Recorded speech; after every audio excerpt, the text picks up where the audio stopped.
please come forward. All right, seeing no one, I'll close public comment and on to item B, approval of the minutes of the Historic Landmarks Commission, February 6th. So moved. All right, I've got a motion and a second. All right, under discussion. All right, we have any changes? Mr. Chair, Yes, Commissioner House. on page 7, Okay, let me get there. which would be continuation of the motion of item 5. There we go. Okay. Item 8, I think, should say, on the walkway, comma, piers near the lobby, sorry, can't read my own writing. On the walkway, the piers near the lobby, the plaster is preferred with additional detailing at the top in lieu of tile. I think that's what that comment is referring to. Plaster is preferred with additional detailing at the top. Wasn't that about those piers on the walkway near the lobby? Yeah. Okay. Yeah, Commissioner Lemick?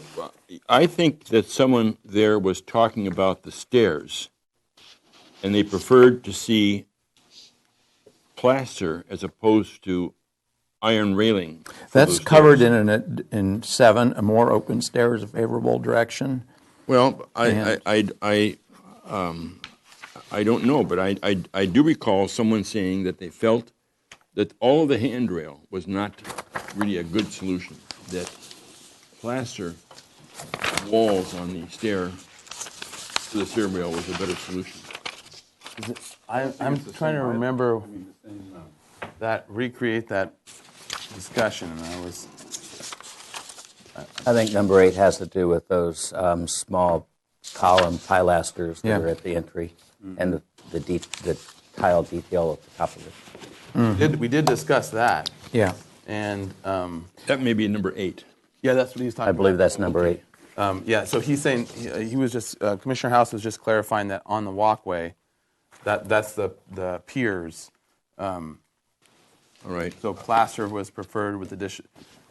Yeah, with some sort of a detailing at the top, a transition instead of the tile, which was That was a discussion with several people. It wasn't a majority opinion.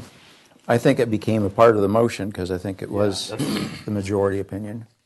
So in terms of this, if we want clarification on that, and I know that item is coming today. Yeah, they'll come in with a new design anyway. So I think it's going to be pertinent also for us to at least have clarity on this. So what would be the appropriate? We don't have the time for. We don't have the luxury of saying, "Can you go back and look at the tape and give us what we actually were saying?" So. Well, once again, my suggestion was to say on the walkway piers near the lobby, plaster is preferred with additional detailing at the top in lieu of tile. Okay, and you were the maker of the motion, This is true. and Vena was the seconder. So I think as long as all the commissions, we're trying to remember what it was that was put into the motion, not necessarily what majority opinion was, but it was about the piers and restudying them, right? So Yeah. okay, so we'll. So your correction to it was on the walkway. On the walkway piers near the lobby, plaster is preferred with additional detailing at the top in lieu of tile. So it was just to add in lieu of tile at the end. And that's what I remember as well. It was the discussion of with tile or not, and it was part of it. Who brought up the tile being problematic? I think it was. Yep. I did. The Yep. troublemaker down here did. Yep. So okay. So and that's what I remembered it being part of as well. Okay. In lieu of tile. All right. And that's Commissioner my House only anymore? correction. Nope, that's it. Okay. Anyone else for additional corrections to the minutes? Well,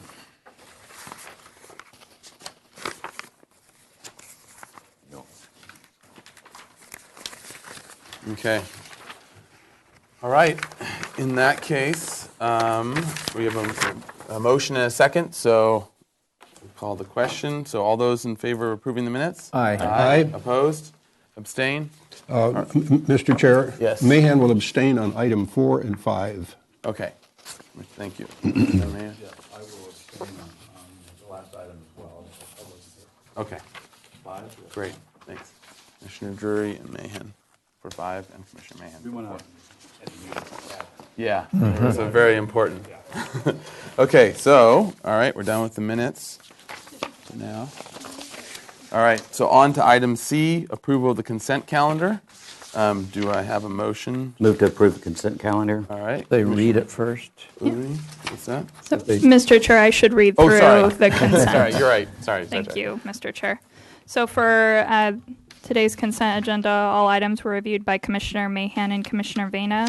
Item A, 29 East Cabrillo Boulevard, was continued 2 weeks. Item B, 920 Tremonto, received project design approval and final approval. Item C, 1900 Garden Street, was continued 2 weeks. Item D, 1250 Cliff Drive, was continued 2 weeks. And item E, 878 Paseo Ferrella, was continued 2 weeks. Mr. Chair, I will make a motion to continue items A, C, D, and E for 2 weeks. All right. Thank you. So now, all in favor? Aye. Opposed? And I'll make Abstain? a Okay. motion to approve the remainder of the consent calendar. Second. All right. Second. Sorry, was that Drury or Uli? Okay, Uli. Me. Okay. Second by Uli. All right. Under discussion? No? All right. All those in favor? Aye. Aye. Opposed? Abstain? All right. Motion carries. Consent calendar. Mr. Chair, Yes. so Commissioner you Mahan. were at the last consent calendar when we looked at the El Nido Garage, remember? The El Nido Garage on the corner of Garden Street and... With the flat roof with. The There was a carport. flat, they proposed a flat Oh, roof. yes. Yes. Sorry. This morning, we approved the hipped roof. Oh, good. So they got it to work. Yeah. Okay, great. That's good to know. Okay. All right. So now on to item D, announcements. Thank you, Mr. Chair. Ms. Hernandez and I have a couple comments. I'll start off. I had some photos that I laid out in front of you. If you could just lay them down for City TV. So there are a couple commissioners who weren't on the HLC when this was originally reviewed, but the picture to the right, which shows the La Placida, which is over by De La Guerra, was a temporary art installation. And, you know, for the commissioners that did review it, it was just temporarily put up in La Placida for several months, and now the applicant would like to put it at the Amtrak station for between 6 to 12 months temporarily. And I wanted to see if the board wanted the art project hasn't changed. It's exactly what it is before you, but whether you wanted it to be agendized formally or if you're okay with it being temporarily installed at the Amtrak station. Okay. Yes, Commissioner. I would be fine with it being reinstalled at another location. Okay. Mr. So do we Chair? need a It's vote? not a vote or a motion. I just wanted to run it by you before, letting the applicant team know that they could temporarily install. And like I said, it would be, just for a period of time. And it's the exact same that you reviewed last time. Is there a set period right now, or is it?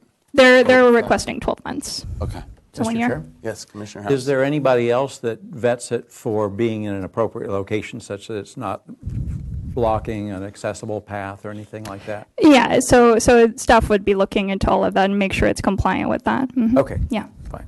All right. Thank you. And then Ms. Hernandez had several comments. Okay, so for new members of the commission, the white packet in front of you is all the staff reports for the next set of structure and merit designations, which is scheduled for March 20th, and a revised list of all the properties. Once we send notice out after we set the hearing, sometimes some of the properties the owners change or something, so we pull those off and make corrections. And there's also a list in there of all the criteria that are eligible in case you need to reference it. And call me if you have any questions, concerns as you go through the reports. I'm happy to help, as it's quite a list. But we give it to you several meetings in advance because there's quite a few to go through. And what we've done in the past is if you have properties that you have some concerns about, the integrity or any concern that you want to bring it up and discuss at the hearing, I would pull those out and you will pull those to the top and discuss them. In the past, the commissioners' buildings that are sort of obvious, retain all their historic significance, seem sort of clearly structure and merit eligible, we just pass in one motion. So did you have anything you wanted to add to that? Yeah, I mean, I think that's the key is as well. Some of them have been that if they were really uncertain, we've pulled them, and then everyone's had a chance to go look at them too, and really make sure that we're on board more. Obviously, you have a big list, so you can go and look at them, in these couple weeks we have ahead of time. But the idea in general is you get a report per one, and you kind of get fairly familiar with it, and anything that's and then the public will come as well because they're going to be noticed. And though there will be some people that don't want don't want it designated, and there's people that do want it designated. Most of the time, there's people that don't understand what designation will mean for their structure. So there's usually a level of public explanation as to what this means and what are the pros and cons. Yeah, I mean, when I think I've tried to explain it in the past, but just in case you missed it, when we make these reports, I work with an intern who's a senior at UCSB, and we go through the criteria that we think it best qualifies for, so the commission and the owners can see, oh, it meets that one. If you have a reason it might not, or something else, that's where we can discuss, or you think it might be for another one. But usually we go through and try and pick out the criteria. So, and some of them, some have lost some integrity. We're just trying to go through the list, and you all are the decision makers, and we take new photographs of each one. Some are difficult to see, but we try and get in there the best we can without being intrusive. So that is what your lovely packet's for. Please, and again, I try and tell all the homeowners, I'm free to call them and discuss with them, but some just come to the hearing. So we get all sorts. But we usually only get a handful of people out of the 50 that attend, which is usually good. So I also wanted to let you know, I think you saw in your packets, we have the case summaries included in everyone's packet of the items that have been continued previously. Previously, these were just given to the chair, and he would read them aloud, but we thought it would help all commissioners if they wanted to read what had happened and follow and go reference it so that it wasn't just to the chair. So that's a new tool for you all to use. And Very helpful. Thank you. you're welcome. And our last, I just wanted to remind commissioners during the breaks and before and after the meeting, just be careful when who you talk to during the breaks with the public or applicants, because sometimes it appears you're having ex parte communications, and we'll be asking the chair from now on to ask you to disclose any ex parte communications before each item. So I think that was it. I'm just trying to keep everybody appearing that we're all having our fair hearings. So. Yep.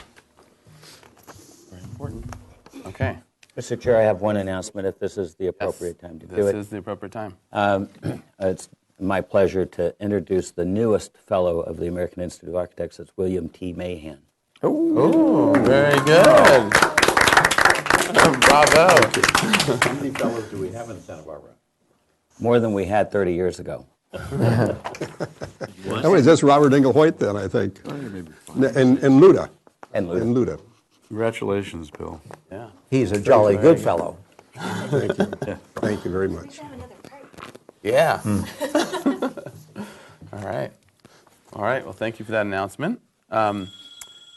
Any additional announcements? Mr. Chair? Yes, I Commissioner hope Gray. this is the appropriate time. I have a question for staff. Okay.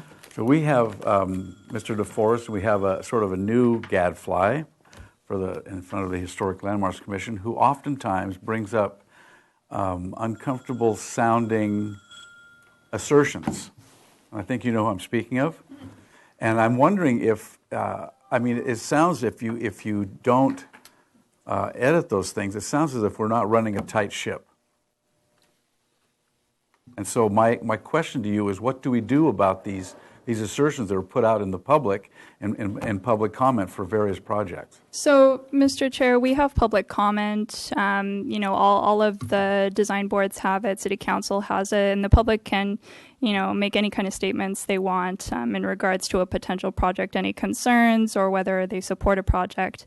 That is just for you to listen to, and you can consider, what is being presented in front of you. But staff reviews all the projects in advance to them being scheduled for your review, and make sure that they meet zoning and all of those. So if it's related to that, then staff is here to support those projects and make sure that there is a fair hearing process. So I don't need to be alarmed.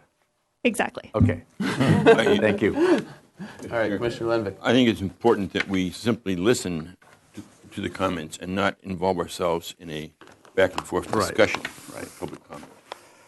And usually, if there's- standing mute doesn't mean we agree or disagree with it. Yeah, and usually if there is an actual concern, we'll try to have it addressed, especially if we have via staff or via council. If there's a Absolutely. question about it not being appropriate what we're doing. So. And you've noticed that the assistant city attorney's been here. Yeah. And she's always here to make sure. And if she has a concern, she'll Yep. speak right up. Yep. So that's good. Great. Mr. Chair. All right, Commissioner Mann. Yeah, one other item, and it's to you, to the chair. In the past, I've noticed that when we're in questions, sometimes the applicant will want to ask a question to a commissioner, and the commissioner then will answer the question back, and then the applicant will respond to that, and then and it gets to be into a thing that's I think it gets too far, and it's important for you to take the responsibility to make sure the question's answered, and then that's the end of it, and not get into a dialogue when we're doing that. I think that's important to keep moving the meetings along. All right. Well, now that you're a fellow, I'll listen to what you say. Yeah. Thank you. If you feel an elbow on your side. Right. One of those pointers. Yeah. That's right. Give a good jab. A swagger stick. There you go. with a point on it. All right. So, any other announcements? All right. All right. In that case, let's move on to subcommittee reports. Item E. And has there been any subcommittee meetings? Any reports? Not that I've been involved with. And for me. Okay. Commissioner Lenvik and I will have one coming up probably pretty soon. So. Okay. So, all right. With that, let's move on to our discussion items. So, item number 1, and we're right on time. Thank you, Mr. Chair. She's just coming down right now, so if you'll hold off for just 1 minute. Oh, sure. Okay.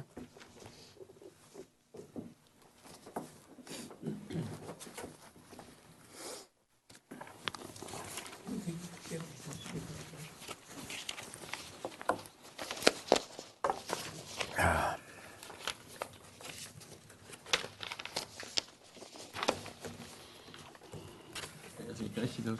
Sure. Thank you.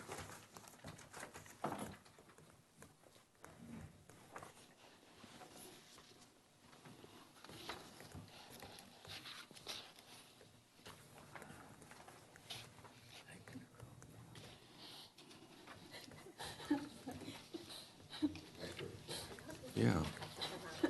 I admit I've not seen these. It's Dawn.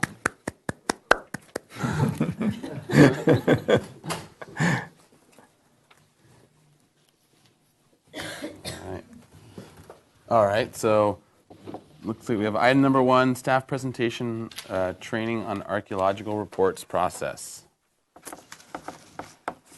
So, Thank you, Mr. Chair and Commissioners. Sorry. I ran down.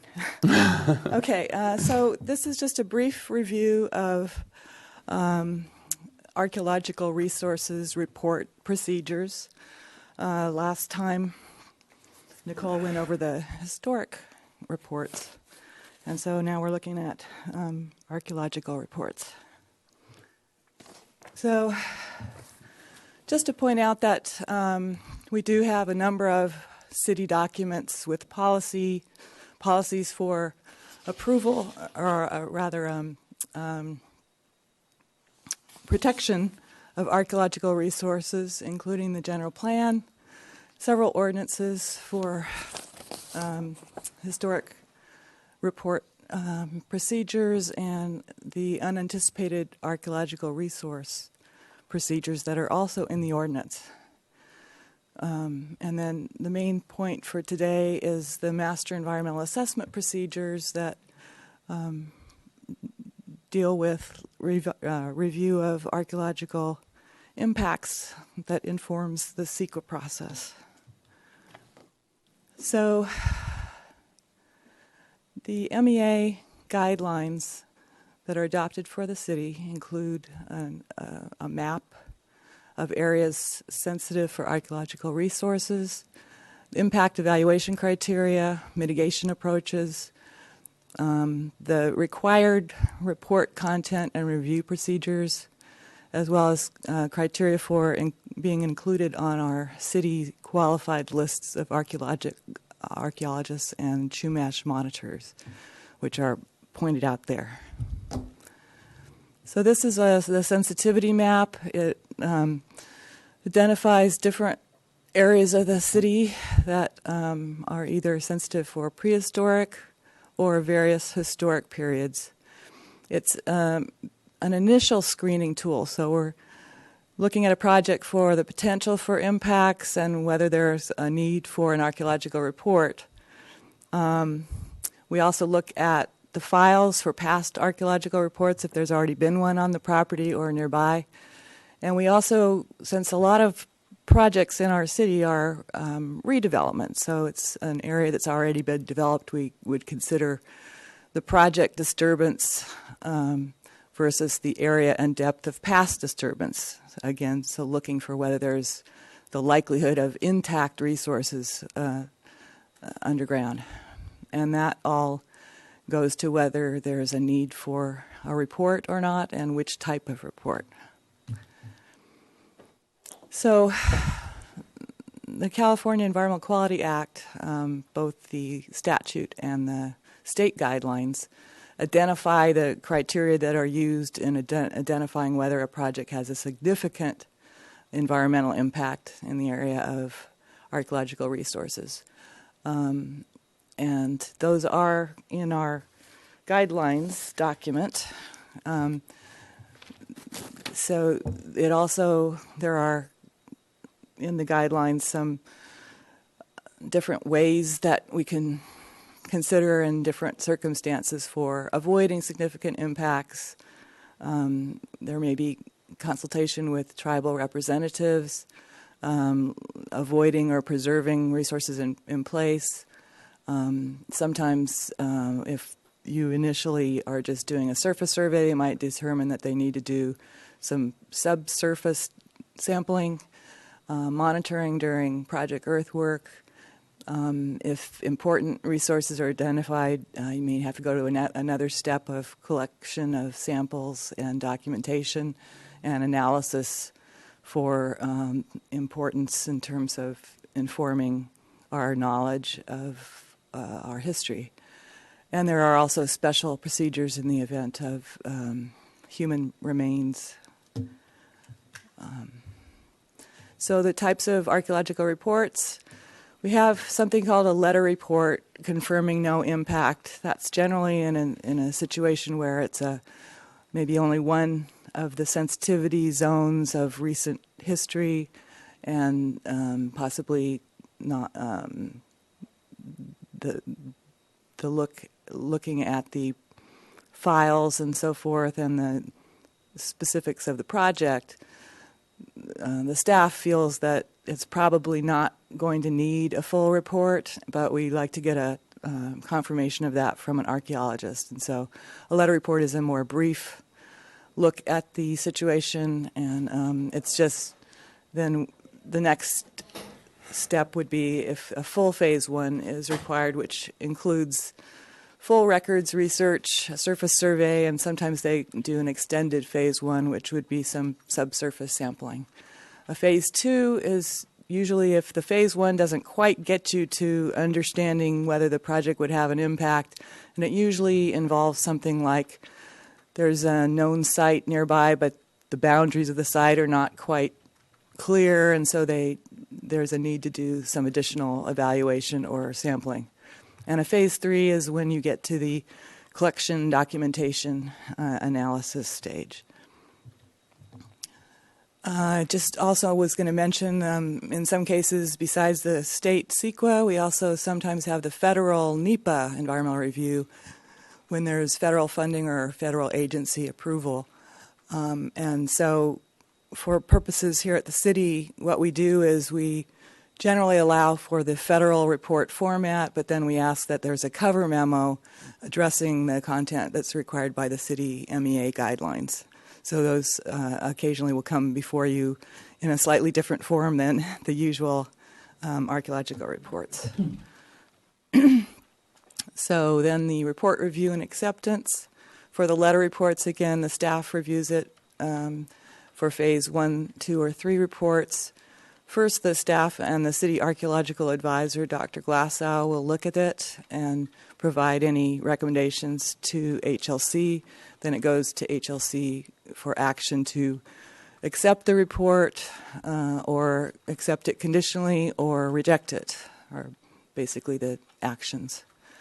And what we're looking for when we review these, first of all, that it is done by or oversight at least by a city qualified archaeologist on our list. That it, when we look at it at the staff level, we just check that the evaluation and report content it's got everything in there that is required in our guidelines. There's sometimes an issue of looking at feasibility of any recommended measures. And then the main thing that we're looking at is, does the analysis support the impact significance conclusion of the report? And that's also what HLC's mainly concerned with as well in terms of accepting the report. So I think that was it. Oops. Unless there are any questions. Any questions? Did we get a copy of that presentation? Sure. In fact, I meant to add one more slide, which I might do before I send it to you. Just would make another note that there have been some changes in the law in recent years dealing with tribal cultural resources, and so that, as well as the sort of scientific look at archaeological resources that is typically done by an archaeologist. There could also be issues of resources that are important to tribes on a more like a spiritual level or that sort of thing as well. And there are some laws now that require additional consultation with tribes in certain project circumstances, if there's a general plan amendment or a new general plan, or if there's a CEQA document like an EIR or a negative declaration, there's consultation that's done prior to, or at least the offer of consultation to tribes prior to releasing that document, if there are issues. So I will forward the Great. Mr. Chair? Commissioner So George. my understanding is that these reports are not confidential, at least privileged information. So we can't disseminate this, or Ms. Plummer made sure I understood that this is to be turned back in when we're done with it. So I believe Barbara Schulten can go over it as well, but the findings in the archaeological reports are not accessible to the public. Right. Only qualified archaeologists, and as the reviewers of the report, you get access to that information. Thank you. And that comes out of the reasoning for that is it's twofold, really. But originally, if there was a lot of information publicly about known archaeological sites, there could be treasure hunting, that sort of thing that you want to avoid. Obviously, if you have a report where they're not finding anything and there's no issue there, it's not a big deal in terms of public availability. The other issue is that a lot of the tribes feel that they would like information to be more confidential where it relates to their tribes. And so our files are only accessed by staff or archaeologists. Thank you.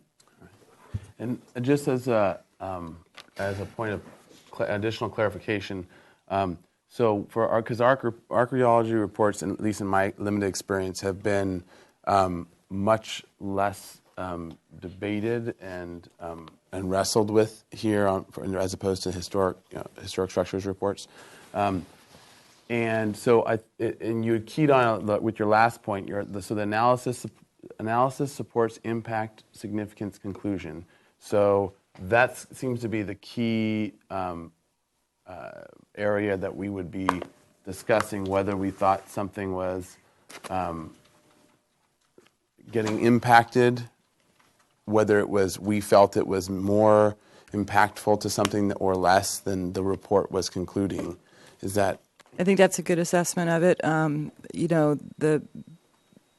The experts are the archaeologists, but they nevertheless need to be writing a report where the analysis is supporting the conclusion. And so, in accepting the report, you're finding that it's that's the case. Okay, gotcha. Okay, thank you. Any other questions? All right. Thank you very much for the presentation. All right, so now we are on to item number 2, miscellaneous action item, public hearing for 2948 Serena Road. Review of staff report and public hearing to consider a structure of merit designation of the Spanish Colonial Revival style house constructed in 1925 located at 2948 Serena Road. All right.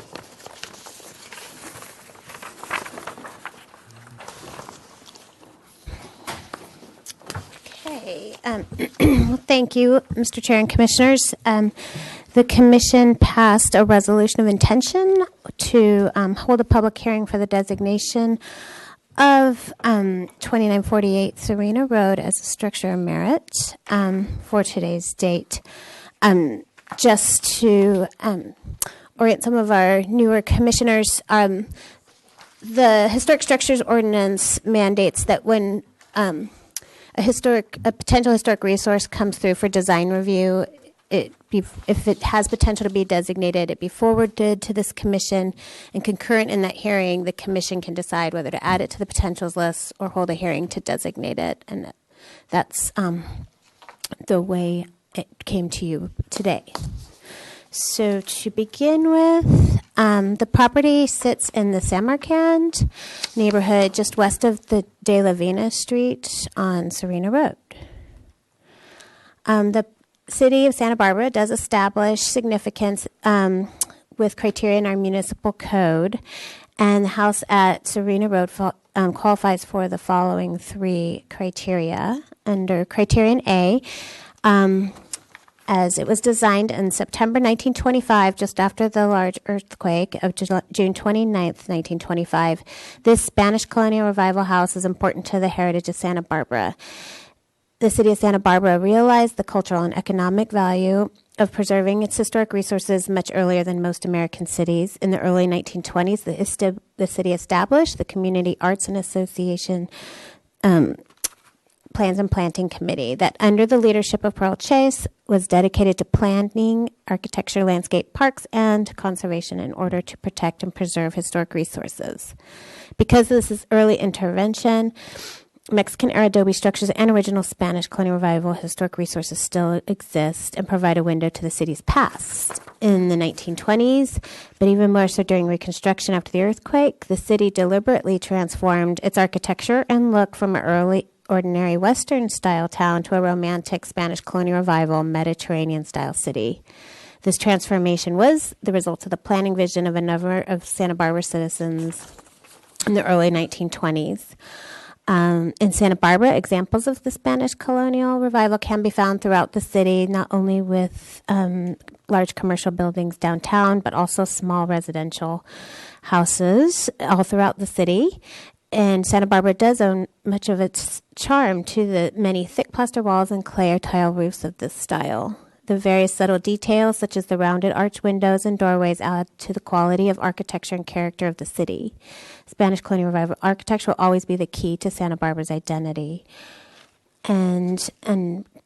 Furthermore, that under Criterion G, the house embodies the following Spanish colonial revival character-defining features, including the whitewashed stucco walls punctuated by careful use of openings that are asymmetrically arranged, terracotta roof tiles on the front-facing gable that create a decorative edge from the roof to the wall, the mission-shaped parapet, the round front window and triple set of windows that recess in the wall plane with a stucco return, the arched entry over the front stoop, and the wood entry door that expresses solidarity with the arched decorative plaster surround, and emphasis on the interplay of cubic volumes. And under Criterion G, the house embodies all the above qualities embody outstanding attention to design, detail, materials, and craftsmanship. And the building does retain, is in good condition with almost all the original materials facing the public right-of-way intact. So it does have integrity of location, design, setting, materials, workmanship, feeling, and association to convey its original appearance.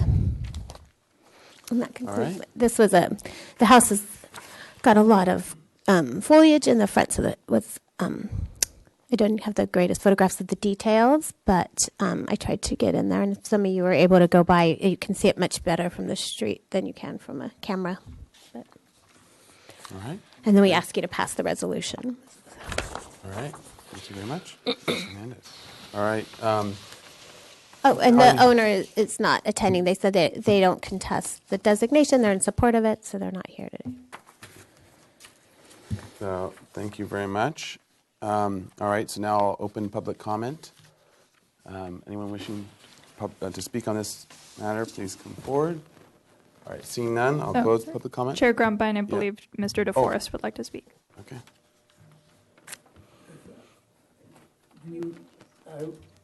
Thank you. You have a record of the architect of this structure? No, the architect was not listed on the original permit. I do have the original permit, but they didn't list an architect. Okay. Okay, thank you. Thank you. All right. Anyone else from the public wishing to speak? All right, I'll close public comment. Back to the commission for questions. Mr. Chair, Commissioner Drury. we've already seen this a couple. I think it received final approval for their project. Yes. Yeah. Okay. Thank you. Any other questions? All right. Yes, I'll Mr. Chair? Commissioner Lenvick. Yeah, I'm not sure that I agree with the findings that this building is an excellent example of residential interpretation of Spanish colonial revival style. I mean, I've been out there, I've looked at it, I walked around it, I photographed it. I don't think there is that it demonstrates an outstanding attention to design, details in particular. And when you look at it, it's got a metal coping on top of a plaster wall. It's got almost no mission tile. It's a flat-roofed square building with about a 4-foot extension on a portion of the front, which has mission tile on it. And I just don't believe that this project rises to the level that it warrants being designated a structure of merit.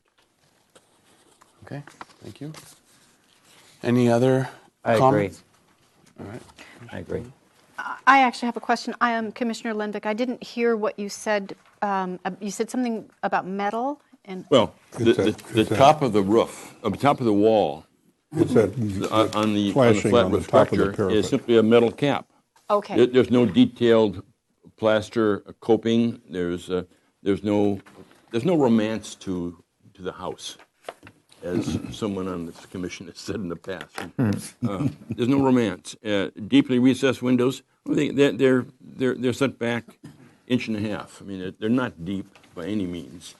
But it's a flat-roofed, square or rectangular building with a little pop-up of the parapet on the corners, and that has been defined as mission-style architecture. And I don't, and a little bit of eyebrow in the front with tile on it. It really lacks, I think, the quality that we want to see represented of our architecture in Santa Barbara. I would agree, and there's probably several hundred of these kind of buildings, so this is not unique. There are hundreds of these poor examples, and we should be really looking at the good examples and making those structures of merit, and we don't. We walk around and ignore the really great buildings in this town, and choose to give attention and merit to something which is not a good piece of architecture. Mr. Chair? Yes, Commissioner House. I would say that I support the designation just because I think it's important to always be adding to our inventory of buildings that are protected. Mr. Chair? Commissioner Mahan? My recollection is when we approved some considerable changes to this, we were told that metal cap was going to come off of the parapet. We did ask and for Going to be, that particular detail was going to be corrected. Mm-hmm. It strikes me that this kind of a piece of architecture is a vernacular bungalow architecture that tried to be Spanish colonial revival. It's not George Washington Smith quality, but it's something special that happened in Santa Barbara in the 20s, and I think we're recognizing it as that, not as this is never going to be a historic structure. But a structure of merit is something less than that. It recognizes the attempt by poor homeowners to replicate Spanish architecture in the 20s. That's what I see as important. And it's a stucco. And wasn't it Robert Winter that the historian from Pasadena? I think he coined that term stucco. Stucco. Yeah, and he wrote a little song that he played on his ukulele or something at a meeting I saw. Anyway, I will make a motion to adopt a resolution to designate as a structure of merit the Spanish colonial revival style residence at 2948 Serena Road. I'll second it. All right. We have a motion and a second under discussion. All right. All those in favor? Aye. All those opposed? Aye. Aye. All right. 3. And then, are those abstain? All right. So the motion carries with Commissioner Uli, Nemec, and Lenvik opposing. And I do want to just add a note as well here in regards to Commissioner Lenvik's comment. We, as commissioners, can bring forward any structures we want to have designated. So, and that's part of our job. So, in regards to the best, I understand and appreciate the comments that this isn't the best that Santa Barbara has, but any really great buildings that we think really should be structures of merit or landmarks and rise to that occasion, it's our job to actually get them onto a list. So. Yes, and if you want to nominate those and have them brought forward, send it to me in writing. We'll convene the nomination designation subcommittee and bring them up. Yep. I understand, Mr. Chair. Yes, Commissioner Lenvik. I understand we can and we should, because there are a lot of great buildings out there. My concern is that we simply accept anything that's got white plaster and some age associated with it as being significant, and we really have got to give weight to being a structure of merit. I think we've got to be selective. We simply don't go around and make every building that walks in the door a structure of merit. We've got to be selective, and we choose not to be selective, and that's unfortunate. This building is protected because of age, not because it has structure of merit designation. And as an architecture historian, I would disagree with that a lot, because there's plenty of buildings that Nicole will ask me about that are much more on the border, and I've gone out to them. Just went out to one 2 weeks ago or so, and there was a lot of it that was original and historic, but there was enough that had been changed and mucked with, and it wasn't good enough to meet it. So there's all kinds of ones that don't make, but we don't see them. So these are all things that at least get to a certain level, and the question is it good enough to get it across to the first level of our designation, and then is it good enough to get to the second level, and then on to the state and the national. So there are a number of levels, and there's a lot that we don't see because they didn't make it. So I don't, especially if things have been changed, and there's many more old buildings that have been changed don't make the list than do. So I just knowing how things have worked and working with Nicole all these years, it's been very clear to me. But I wanted to make sure convey to you that we're not just bringing forward anything. So, Mr. Chair? yeah, Commissioner I Drury. agree with you, Mr. Chair.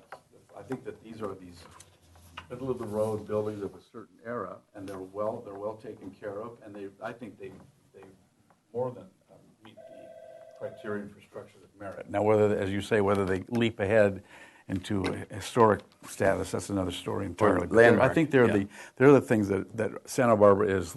I shouldn't use the term littered, but they are prevalent throughout the city, and they represent a time of Santa Barbara history where it was just becoming populated between the wars, and I think that they deserve the attention of the commission.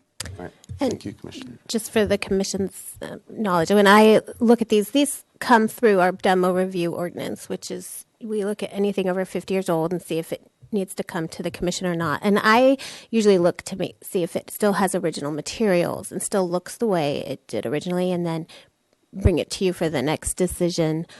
I know that there's a lot of commissioners that find, there's a lot of things that are worthy if it retains its original materials, especially because some of the old growth wood and original materials are no longer replaceable, and there's a lot more. So then I bring things that are worthy of the conversation, and that's how they get here. But I try and be pretty discerning because I know it's not easy, but that's... Thank you. All right. Well, on to item number 3, concept review. Mr. Chair, did you announce the 10-day appeal period? Oh, yeah, period? sorry. Thank you. 10-day appeal period for item number 2, 2948, Serena Road. All right. And now on to item number 3, concept review for 1111 East Cabrillo Boulevard. And this is our 3rd concept review. No final appealable decision will be made at this hearing. The environment assessment is still required. Project was last reviewed on February 6th, 2019. My agenda has A's on it. All right. Well, Hello, Courtney. welcome. Hello, Joe. So, all right. So, please state your names for the record. And I'm Steve Fort with Suzanne Elledge Planning and Permitting, and we also, in addition to the rest of the team, Ken Springer, who is representing the owners, KHP Partners, is here also in the white shirt back here.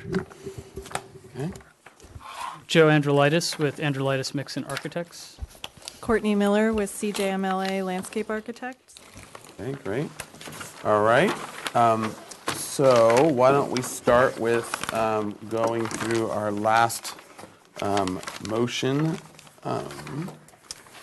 So we had a straw vote of how many commissioners support putting smooth plaster across the bottom and entry of the building was 5-2, and a straw vote can support matching new plaster to the old plaster. It was 1-7, and that failed.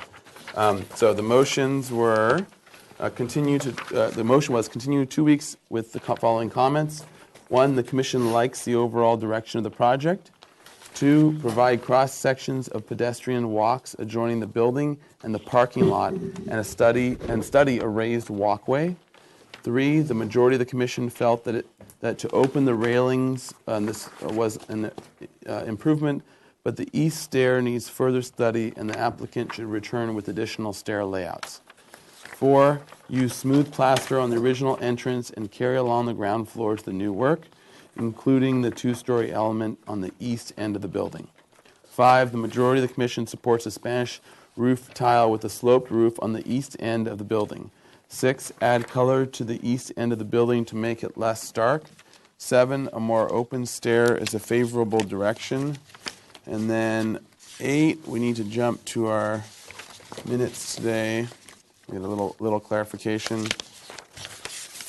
And it is that on the walkway, the plaster is preferred with an additional detail at the top in lieu of tile. So there's a little bit of clarification on what we were talking about there.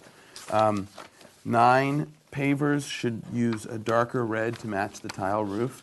10, use Lipia ground cover rather than artificial turf.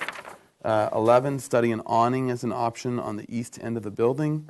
12, the Commission appreciates the study of the circulation along the linear site, but acknowledges that a breakup is not feasible, so the request has been rescinded. And it was House and seconded by Vena, and 7-0-0. Mahan and Drury were absent. The motion carried. All right. So with all that, why don't you walk us through your presentation? I think it's best if we just go and address the comments. Sounds good. So I'm just, since the first comment has to do with landscape, I will let Courtney explain Or the second changes. one. The first one was just we like it. Yeah. We'll keep that one. Okay. No response there. Okay, so second comment, provide cross-sections of the pedestrian walks adjoining the building and parking lot and study a raised walkway. So I think this really was in relationship. Do we have a pointer? To the green space here. Great, thank you. And understanding what's happening with the grades. Thank you. You're welcome. So we've been out there quite a bit studying the existing condition. And what's happening is we've got an existing parking lot. Got photos here. Asphalt. There are 2 doors here and here into the building, existing openings.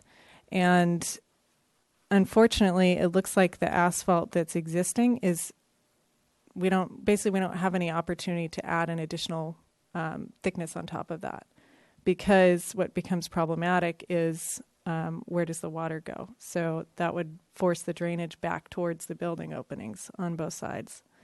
So instead, what we looked at, instead of elevating this so that we could have, the same material here that we have here, we looked at readdressing how the planters and parking lot striping was happening here. And then what we'd like to do is still provide a new cementitious topping here, something that would be much more attractive than what's existing, and something that would match in color to the brick that we're proposing here. Potentially we do like a picture frame pattern or something that would relate it stylistically to what's happening through here. But we just don't have the depth to add anything on top of that. So here is an enlargement of that section. So what you're seeing here is this is cutting through, I believe, does it go up the walkway, Cameron? Yeah, so right up this walkway here. So parked car, raised planter here, walkway, and then this is alongside the planter here, 3 pots on pedestals. The idea is that these planters would be the same height all the way across. And then up top, we're able to slope up, from here to here about 12 inches or so to give us some depth for those pavers and that whole system to be installed. And then up top, same thing, we'd have planter at the back that's same height all the way across. And so that would be here. And I'll just show you some of those photos again, just so you understand. So again, vast improvement over what's there now, but we're limited by the drainage. And even with what we'd like to implement here, there's a couple of existing drains. I think there's one about here and one there that we're going to have to work with because there's not much else we can do. Flat. Yeah. And the existing planters that are now shown in gray actually drain out. They've got weep holes along the front here there's like a low curb at the back there, and they just drain out onto the asphalt. So I think what we've shown is a vast improvement, and it will make this a functional space and not a parking lot, and that's what we'd like to do. Okay, thank you.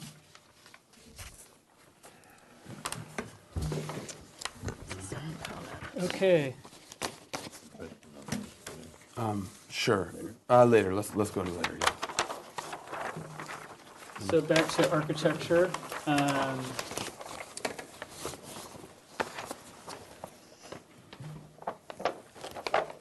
Unfortunately, we got our budget numbers back on removing and replacing the stair tower.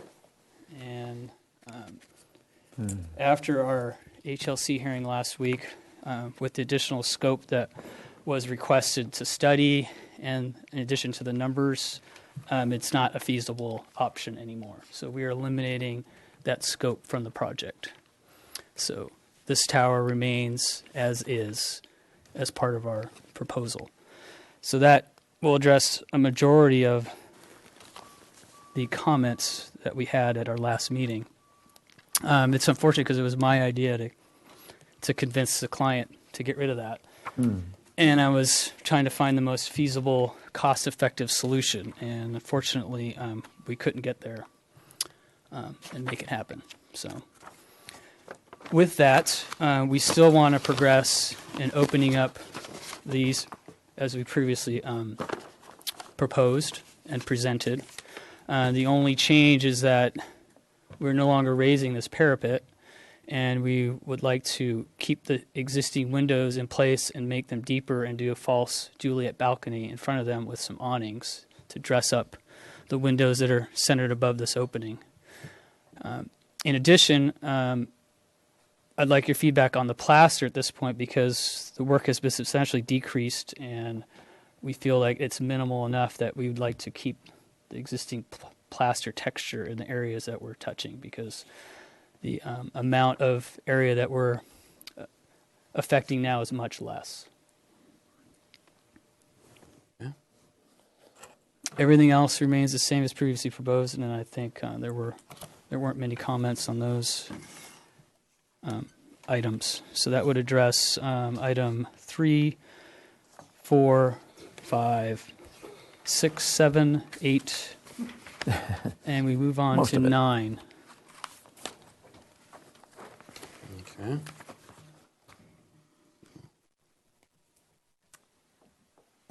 Pavers. Okay, so we haven't, the pavers, we plan to use a darker red. We don't really have anything to present there. So we'll be addressing that in the next go-around once we have more information on all of the materials. And then I actually read number 8 as related to the plaster column. Oh, I'm sorry. You're so right. Yeah. I can present that. And actually, I'd like to bring up Cameron from my office, landscape architect, who he was the one that really studied this. And he can help explain kind of our thinking behind where we landed with the pilaster design. So we've got 2 options for the board's consideration. I think both as a team, along with ownership, and within our office, we couldn't decide. So we would love the board's feedback, and Cameron can speak to kind of the thinking behind the 2. Yeah, so this picture here is a historic photo. It's an old black and white, I think from the 30s. And this is the tower as it currently stands. There's been minor alterations over time. But one of the interesting things about this tower is you can see it from across town. I don't know if you ever go south on the 101 and past the Milpas overpass and look to your right. You can actually catch this. And it's actually hard to get a good glance of this tower straight on. And that's one of the areas you really can. So understanding its proportions is actually hard to get a good photo of it. But it took a greater time to look at the proportions of it, and really wanted to bring this kind of special moment on the building down to the pedestrian level, but didn't want to necessarily emulate it exactly didn't want to do a shrunken down version of it that's exactly the same. I think part of what makes it work on the building. Use the pointer, sorry. Oh. It'll be easier to. Part of what makes it work on the building is it has this lower piece that kind of gives it some bulk. I think the top piece standing on its own started to feel like an obelisk when it was at pedestrian level. So we've made some refinements to the tile version for your consideration, which include adding some mass to the base. These are about 20 inches wide and about 6 feet tall. Adding some tile banding here and reveal here in the plaster. So that kind of helped this element, when it was the tile version, to not feel so much like an obelisk, but something more within the character of the tower. And then when we did a plaster version, we really took cues from this lower section and let that inform how we treated the top of this. And as well as we got thicker here, it needed some weight down here. So that kind of informed the decision of how we treated the plaster version as well. So we wanted to take cues from the tower, but not necessarily create a miniature golf version of the tower itself. So we're interested in your feedback on both versions. Okay. Great. Thank you. Okay, so comments 11 and 12. 11 was related to an awning at the east end of the building. Joe, do you have anything to add to that, or?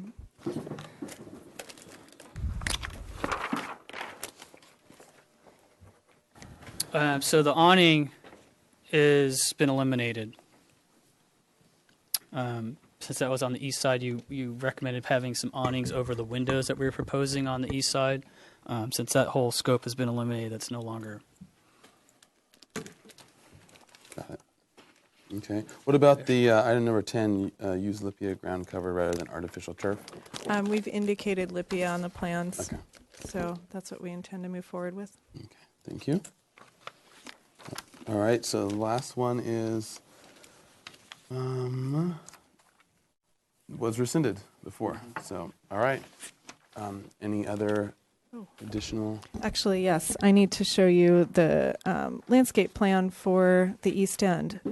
Now that we're back to the original existing tower, I guess you would call it. So we still intend to preserve the existing palm, Senegal date palm here. There's a couple of existing, I think 3 existing king palms that are quite tall, a trio of Washingtonias, which we'll keep. And we plan to remove the lovely artificial turf that's there now, as well as there's these kind of staccato rose bushes that ring this area, removing all of that and replacing with, kind of a variety of layered palms and understory plantings. We thought it might be nice to introduce a low hedge that kind of rings around this area and then matches on all sides of that walkway. Still planning to do upgraded hardscape as you enter into this part of the building, and new mid-size, probably a multi-Chamaerops palm there on the side to kind of balance out this massive palm. And that's it. All right. Anything else? That concludes our presentation. All right. Thank you. All right. So now I will open up for public comment. Any member from the public wishing to comment on this item, come forward at this time. All right. I think I might have. Let's see. Nope, I don't have a comment on this. Okay. So in that case, I'll close public comment and back to the commission for questions. So, Commissioner Uli. I have no questions. Questions? All right. Commissioner Drury? The only question I have is that perhaps in the future you might consider the east end, or the owners might consider a renovation of the east end? Perhaps? We were considering it. I know, I know. Unfortunately, It didn't. my client watched the last review and was not happy with the outcome and decided not to Thank pursue you. it. Thank you. All right. Commissioner Nemec? I have a question. On page A44, the decorative tile along the bottom of this new open walkway, is that new? One sec here. Let's just get to it so we can. Yes, that would be new. Okay. Is it this, what you're saying? Yeah. Okay. And so, Jen, just to confirm, this whole opening is new? That whole opening is new as And well then- as this. And then this opening is new, and then these pieces have been changed to... The windows are currently this size. Yep. So we're making them Individual. taller. Okay. But they're not actually doors. It would be windows with kind of almost to the ground with a little false shallow Gotcha. balcony. Okay. All right, any other questions, Commissioner Mimic? I have a question. All right, Commissioner Mimic. I don't see a second floor plan, so you have the stick here? There's another one. And I don't see existing photos, so this jog right here is how deep? That's existing, I assume. Yes. It's I mean, probably this 4 or plane- 5 feet deep. Really? So that's cantilevering out 4 to 5 feet beyond that plane right there. Which one? Well, that is out 4 or 5 feet that's beyond back. that plane? This is back. This is Back. back. Yes, I see that. I see that now. Yes, I okay. have this. It's back. Do you have the photos in the file? No, I understand that now. Okay.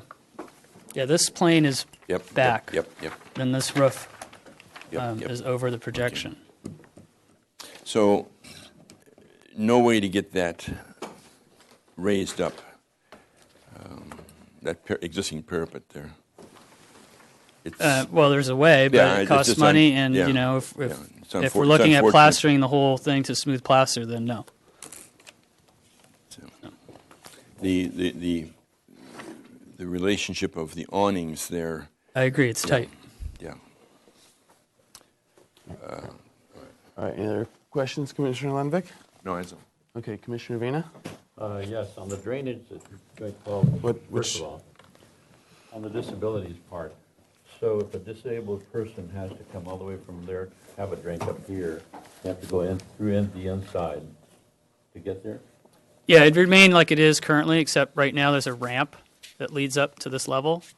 We're going to remove the ramp and put a lift. So there'll be internal lift. The ramp, the face of the ramp as you ascend.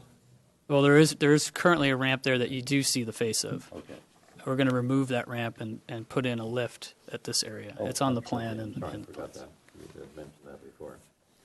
As far as the drainage on the landscaping, Let's that- go to it. It all drains downhill towards the street, you were saying? Yes. So you can't raise it at all because it all has to move in that direction. Yeah. Okay, and the last question is, on these piers that you're erecting, for lack of a better word, is there going to be any illumination at the top or on the sides, or are you handling any of that? I didn't see the piers themselves as being illuminated, but what we will do is light the walkway in between. So, No, I meant illumination from within the piers towards the walk pedestrian area. It seems like you have the ability to do that from this unit here, from both units into it. It's just a question. we hadn't considered placing fixtures on the piers, no. Or no, it's just built into the pier. Or built in. Step lights. kind of things. We could look at that, but the intent was to light the walkway, in a You want those pictures? somewhat minimal effect, so it's not overdone. All right. Thank you. Commissioner Mahan? No questions. Commissioner House? No questions. Commissioner Mahan? No questions. Commissioner Edwards? Okay. All right, to comments. I have one more question. Okay. I must admit I'm having difficulty understanding. Where do you want Go to back go? to the floor plan and the pointer stick. When I look at the floor plan, I see, I don't see what you're doing in the elevations right here. What am I missing? well, this is an open rail, and this is doors beyond. So, Open rail, doors beyond. okay, so this is outside right here. This is we're proposing this to be outside. This is all new. It's actually, in the original plans, this was a terrace, a raised terrace. Okay, so and that terrace ran all the way through. It ran all the way through and around. And that's why you have these odd shaped angles here, actually, because the basement extended to the terrace. Okay.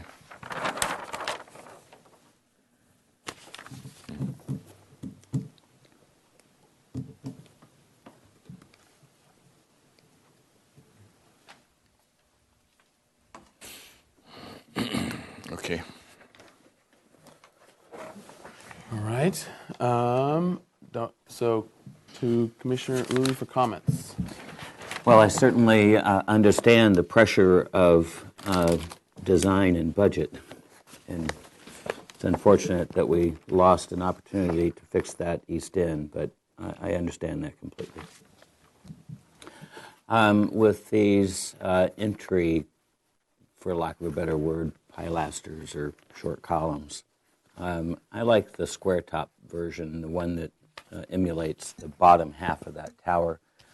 I appreciated the discussion about the precedent and how you arrived at coming to both of those conclusions, but I prefer the square-topped one myself. All right. Commissioner Drury? Mr. Chair, I looked at both the January 23rd and February 6th videos, and I heard for the first time in my tenure as a commissioner, Commissioner Lenvik used the term gruesome to describe the asphalt parking lot, which I thought was amazing. And then Commissioner Howes used the term lyrical, and that's on a part of the project that is no longer in play. I guess my comment would be that I'm sorry we lost an opportunity, like Commissioner Uli said, about the East End, which I thought was something that needed to be dealt with. Maybe sometime in the future we will. Otherwise, I'm in support of the project. Okay. Commissioner Nemec? I agree with the East End losing is pretty sad. I do think it is nice how with the outdoor portion that you put that decorative tile along the bottom part of it. I think that's a very nice touch to the building. And I prefer the pyramidal top columns. To me, it just looks more like, as a person who's staying at the hotel, when they see the pyramidal top one and they look at the tower, they'll see more of a connection than the square top one. And if there were decorative tile on top, and if it matched with the decorative tile that is being proposed on this new outdoor section of the building, I think that would be a very nice touch. All right. Mr. Lenvik? Yes, I'm torn on a lot of our, on this design and a lot of our comments. We are here making a choice on the piers that run along the walkway, and I personally feel that either are appropriate as we are to judge the architecture. And what we really should be relying on is having the applicant bring us what he wants, and then we judge whether or not it fits within the charter and the ordinances, so on and so forth, that we use to judge, Mission Revival, Spanish colonial architecture, or whatever it is. I personally also think the one with tile top on it is far preferable, but I don't know that we should be doing preferences here. I think we should be, is the architecture that we're judging, does it fit into the ordinance? Does it fit into the style that's in Santa Barbara? That's number one. And I personally think that leaving the tower on the east end is a better solution than what we had seen before. I mean, it's a termination of the building, and we're not looking at a lot of stairs and handrails or whatever. I think that there probably could be some integration of what's being done on the arcade balconies or whatever they're called. I think there could be a way that could even be brought around the base of the tower and give that tower some, a little better settling onto the ground, and maybe the windows could even be opened up and you could walk out onto some kind of thing that's around the base. But right now, when you look at that base of the building along that south elevation, you see landscaping there, which is a hedge. Yeah, put that on that. Can I answer that? Yes, please. Actually, I'm glad you asked. It's a vine covering some very 90s era ledgestone that does not at all match It's the a building. 90s era what? The ledgestone's actually ledgestone? original. It is? Yes. Wow. I didn't know that. They serve the It doesn't base look of great. the columns of the terrace. Mm-hmm. It may be that the vines give that building something better to sit on than all the tile that will be there. I mean, the landscaping gives that building something. As you look in that photograph, you see that green and it's growing and it's, it kind of works. Just to confirm what you're talking yes, about. You're right talking there, about this. exactly, Okay. right there. And what we're seeing is that's going to go away, and we've got the hedge is way out here, though. Out front. Yeah, it's way out front, not supporting the building. And the tile is 4 or 5 feet tall on that elevation from the floor line on down to the grade. And I don't know that that's a good way to have the building settling onto the ground.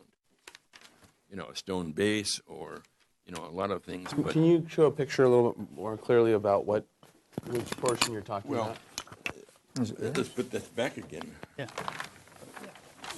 What I see here is landscaping that is the building is sitting on landscaping basically right there as I see in these photos, and that's going to go away and we're going to have tile running from that floor line. There we go. On that floor line on down to the ground, we're going to have tile. What are you doing with those windows that are there?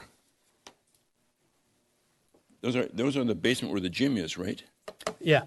So what's going to happen? The tile's going to go around those? You're filling that windows in? Yeah. Well, no, we're not filling the windows in. Yeah. They'll be tiled around. Do those show on your elevations? They don't show the elevation, but you're right. There's a gym down there, and there's aren't the stairs in front here to go down to the gym? Yes. And that's not shown on the plan.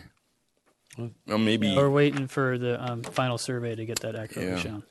I think that the way that south elevation of the building is sitting on the ground is not a good solution right now, and we don't see the entire solution because you got windows there in the basement and stairs that are there. So I don't feel comfortable right now that the building is sitting on the ground in an appropriate manner. Okay, and I want a point of clarification on this. So this is the stone that we're talking about. See those windows right there? And it goes right there as well, right? But I thought this was the added portion of the building. This is never. That's this area right here. And so this piece right here was always there from original 19. No, none of that was there.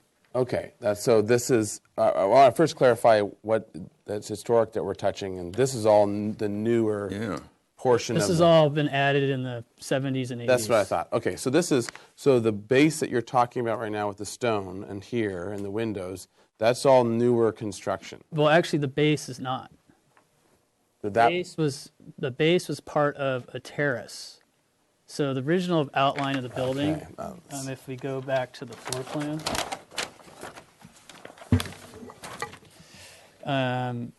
so there used to be. I'll just draw on. Just to confirm, this is for the period of significance for the building, right? So it used to do something like this.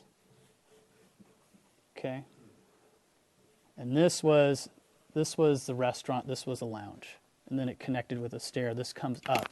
And then wrapping around this, in this actual shape, like this, was a raised terrace. Open to the air. Open to the air.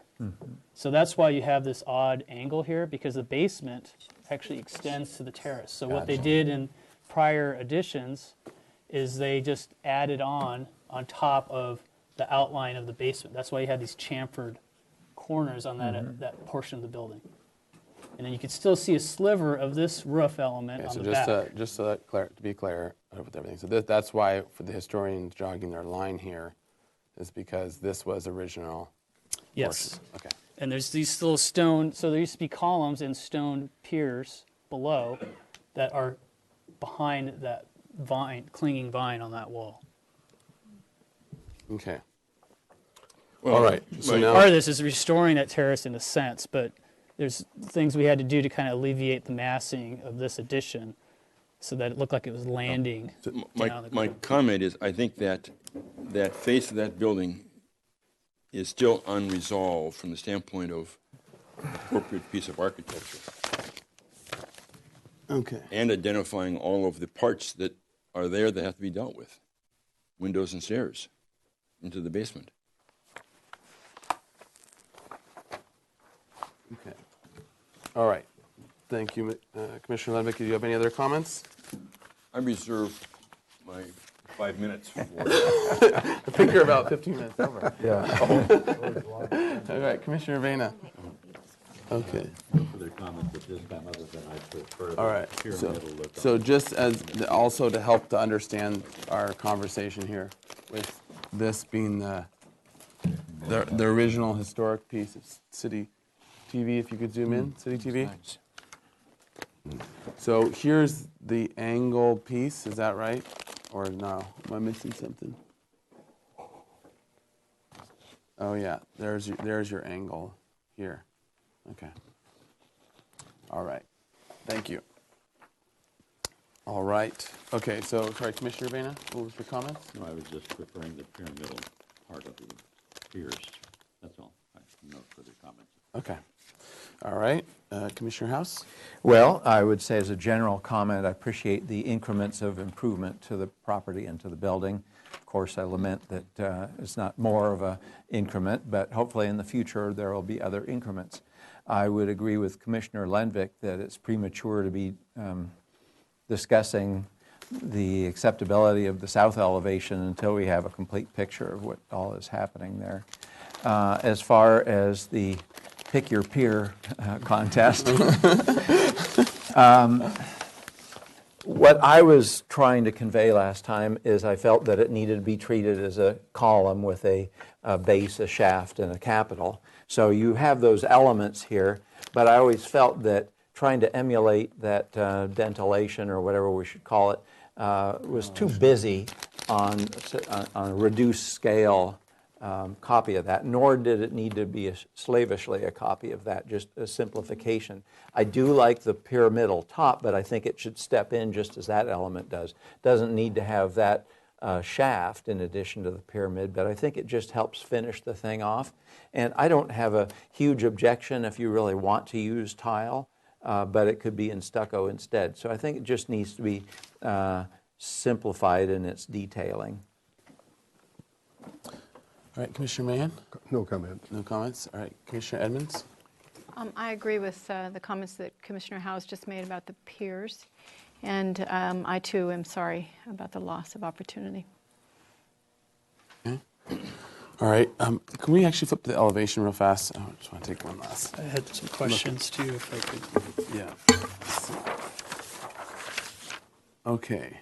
So just to clarify for where the pieces are. So somewhere here is where the windows to the gym are. Is that right? Let's see. Maybe steal your photo somewhere. Overall elevation somewhere. If it's Might be buried not there. Here. Here it is. Yeah.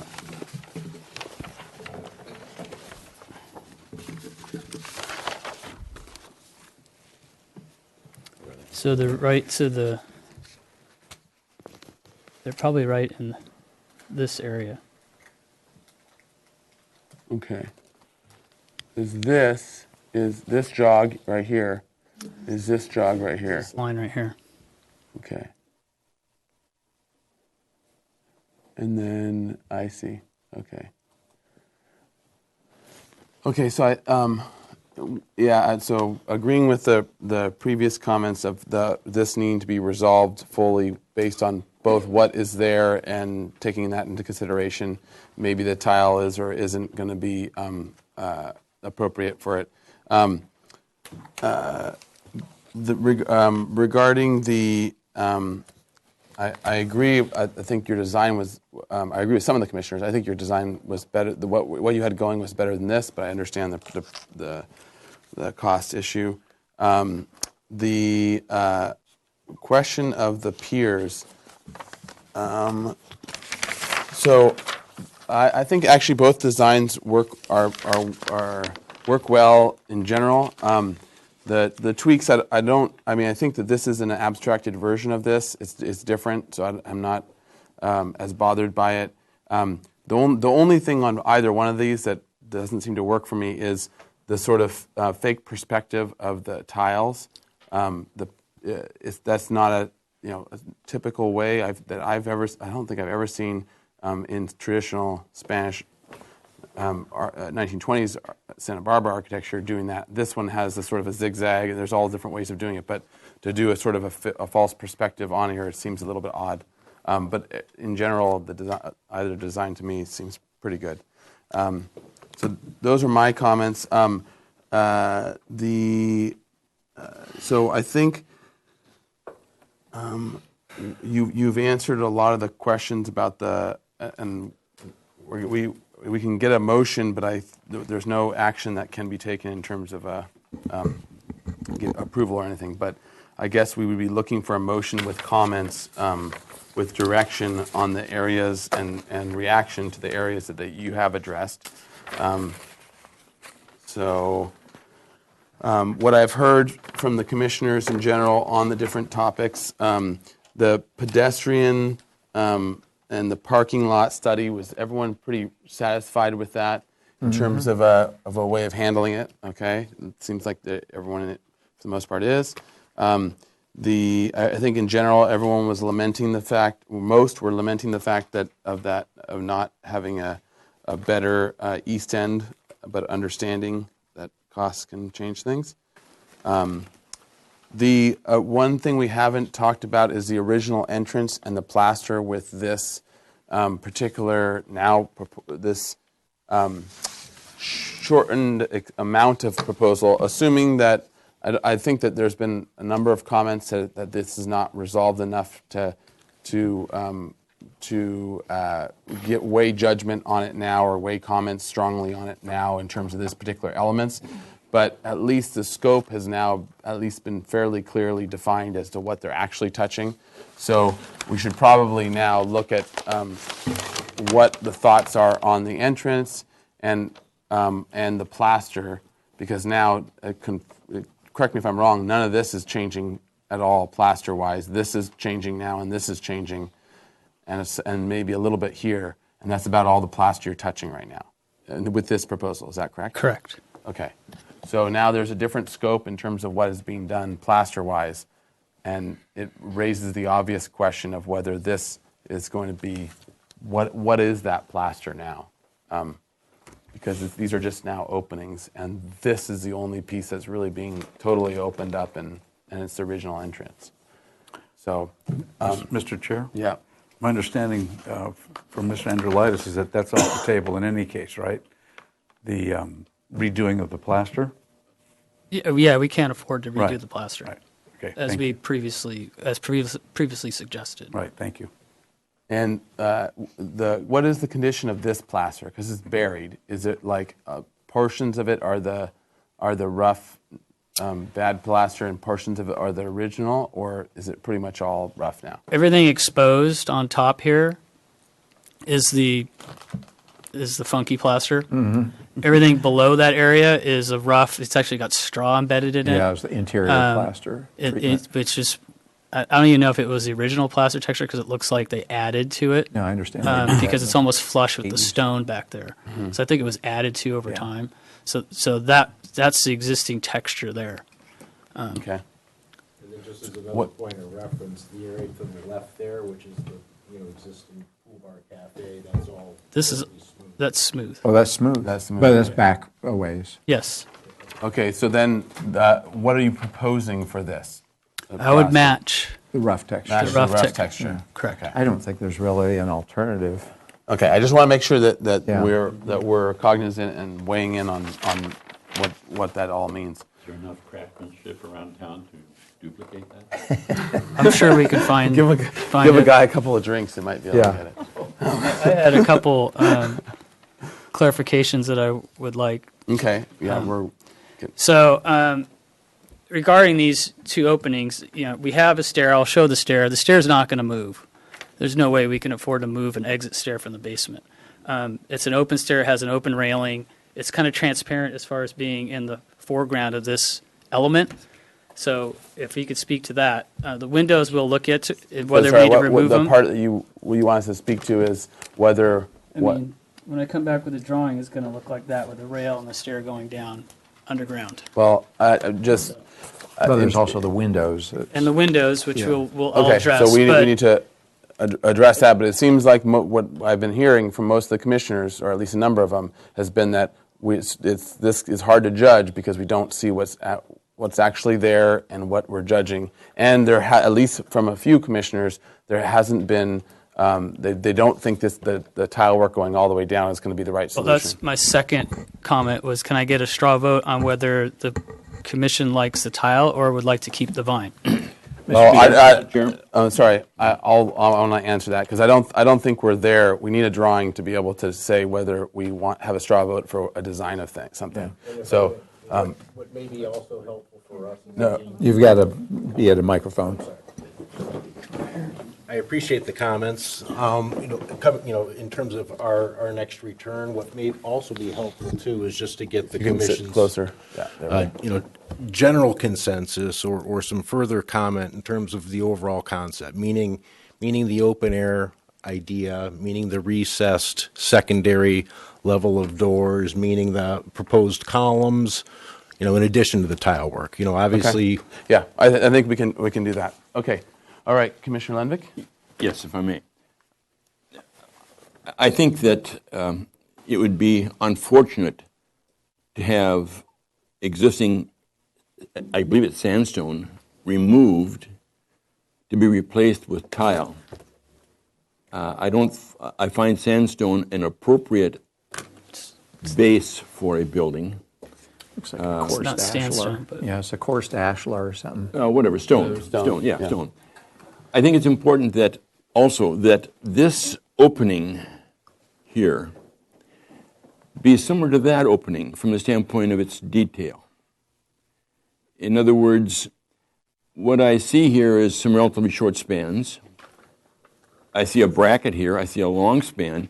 I think that architecturally the depth of that piece of wood right there is not sufficient to carry that span visually.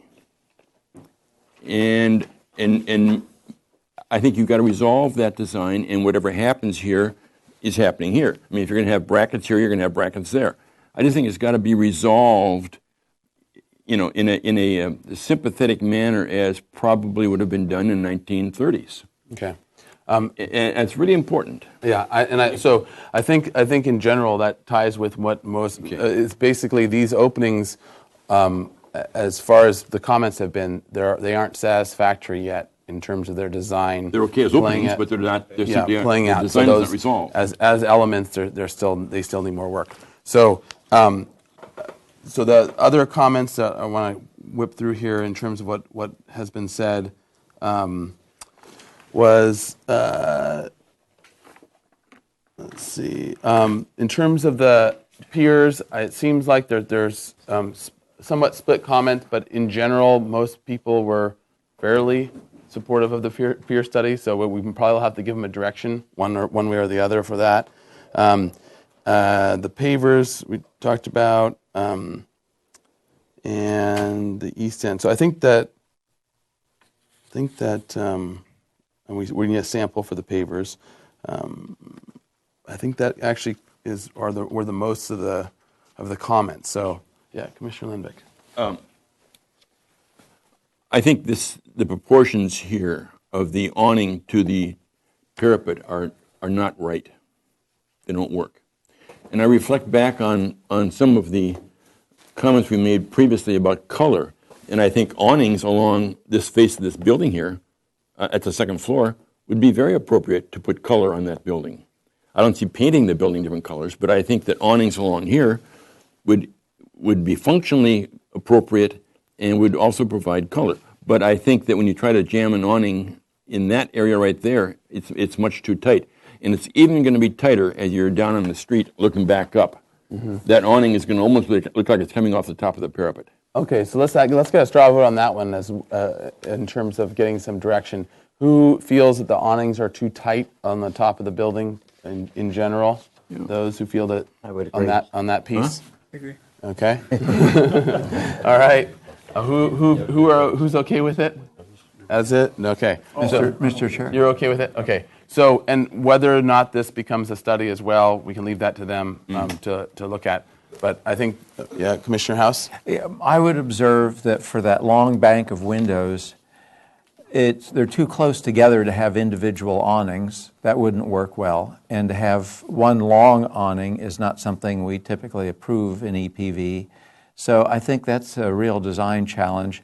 I think for the bank of 3 windows at the new opening, the valance doesn't always have to be level with the top of the window, and it's on the second story. So there is some more forehead above those windows, and I think that perhaps those awnings could just be lowered some. Okay, so that gives us a little bit of a split on a little bit, but most commissioners were just basically not. Just something to consider in terms of. Okay, so let's get a motion, Commissioner Drury. I have a question before we do that. Okay. So behind those windows, of which there are 7 in that one group, what is there? What is that? Are they? That's a meeting space. What? I'm sorry? Meeting space. Okay. And then office space or beyond that? No, just. It's all okay. meeting space. Okay. So that whole second story on the south elevation. Okay, thank you. All right. So I think we're going to need to give them some direction on these various elements. It seems like everyone was because I guess we need a motion with the following comments. I'll just rattle through the comments. Yeah, and someone wants to make good the approach. motion, can pull or add or subtract to it. Okay.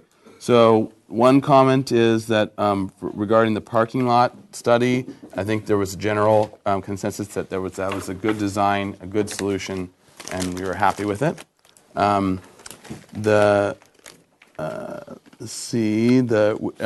general, most commissioners were felt that the loss of that the change to that east element was unfortunate, but we understood the constraints of costs.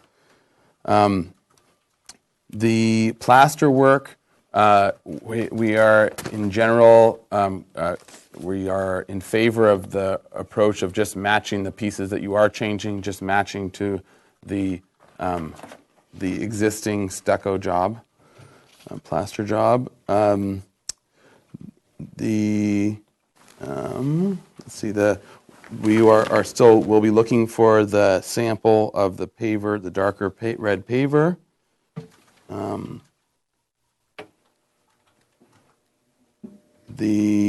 We were not in favor of the awnings over the east 3 windows.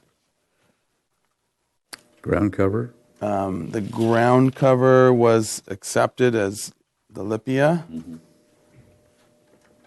The 2 new large openings that are being proposed with the tile work, that design solution is not accepted right now, but there might be, but we want it studied with and shown a design with addressing the existing stone and the existing windows and stair.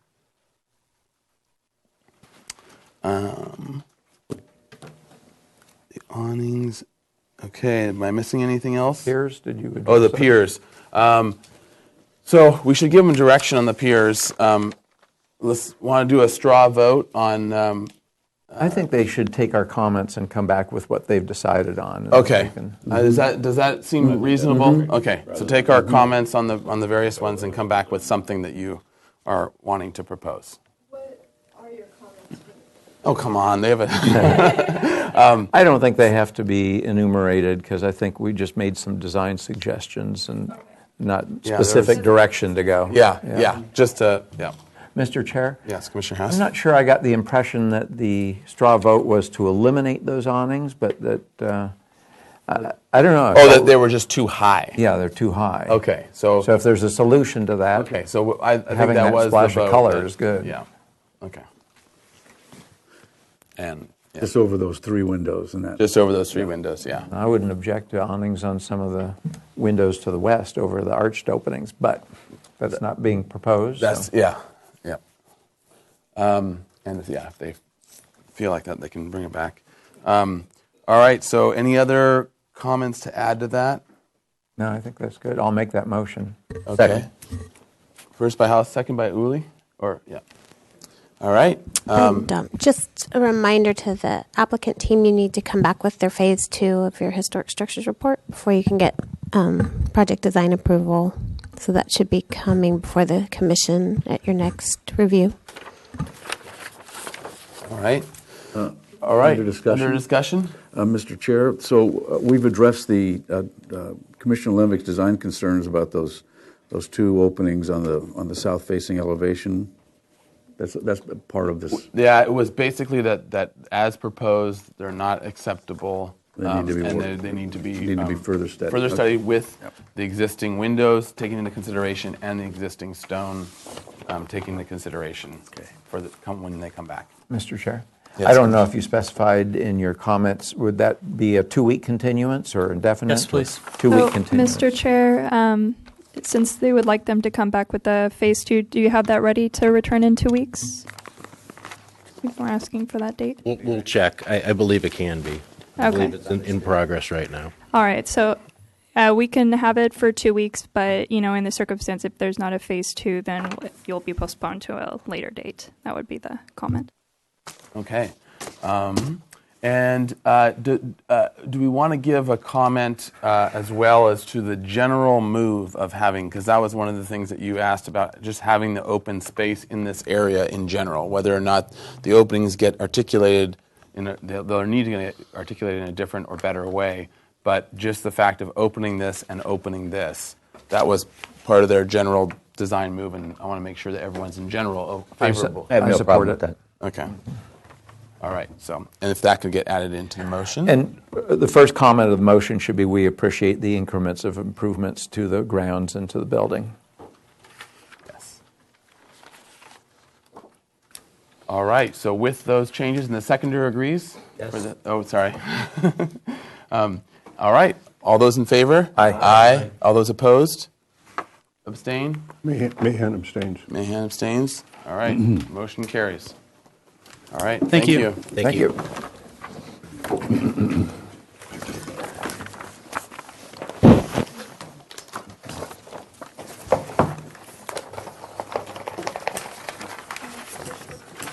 Okay.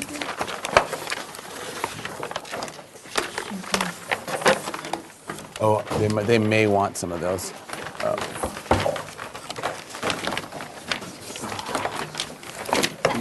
Sure you looked at all the videos on this Is there a historic photo that is Nicole's in there? I guess they want to keep that one. I guess so. And this one too, I think, Nicole. Thank you. Okay. All right, let's take a 5-minute break or recess. And what are we at time-wise? We are.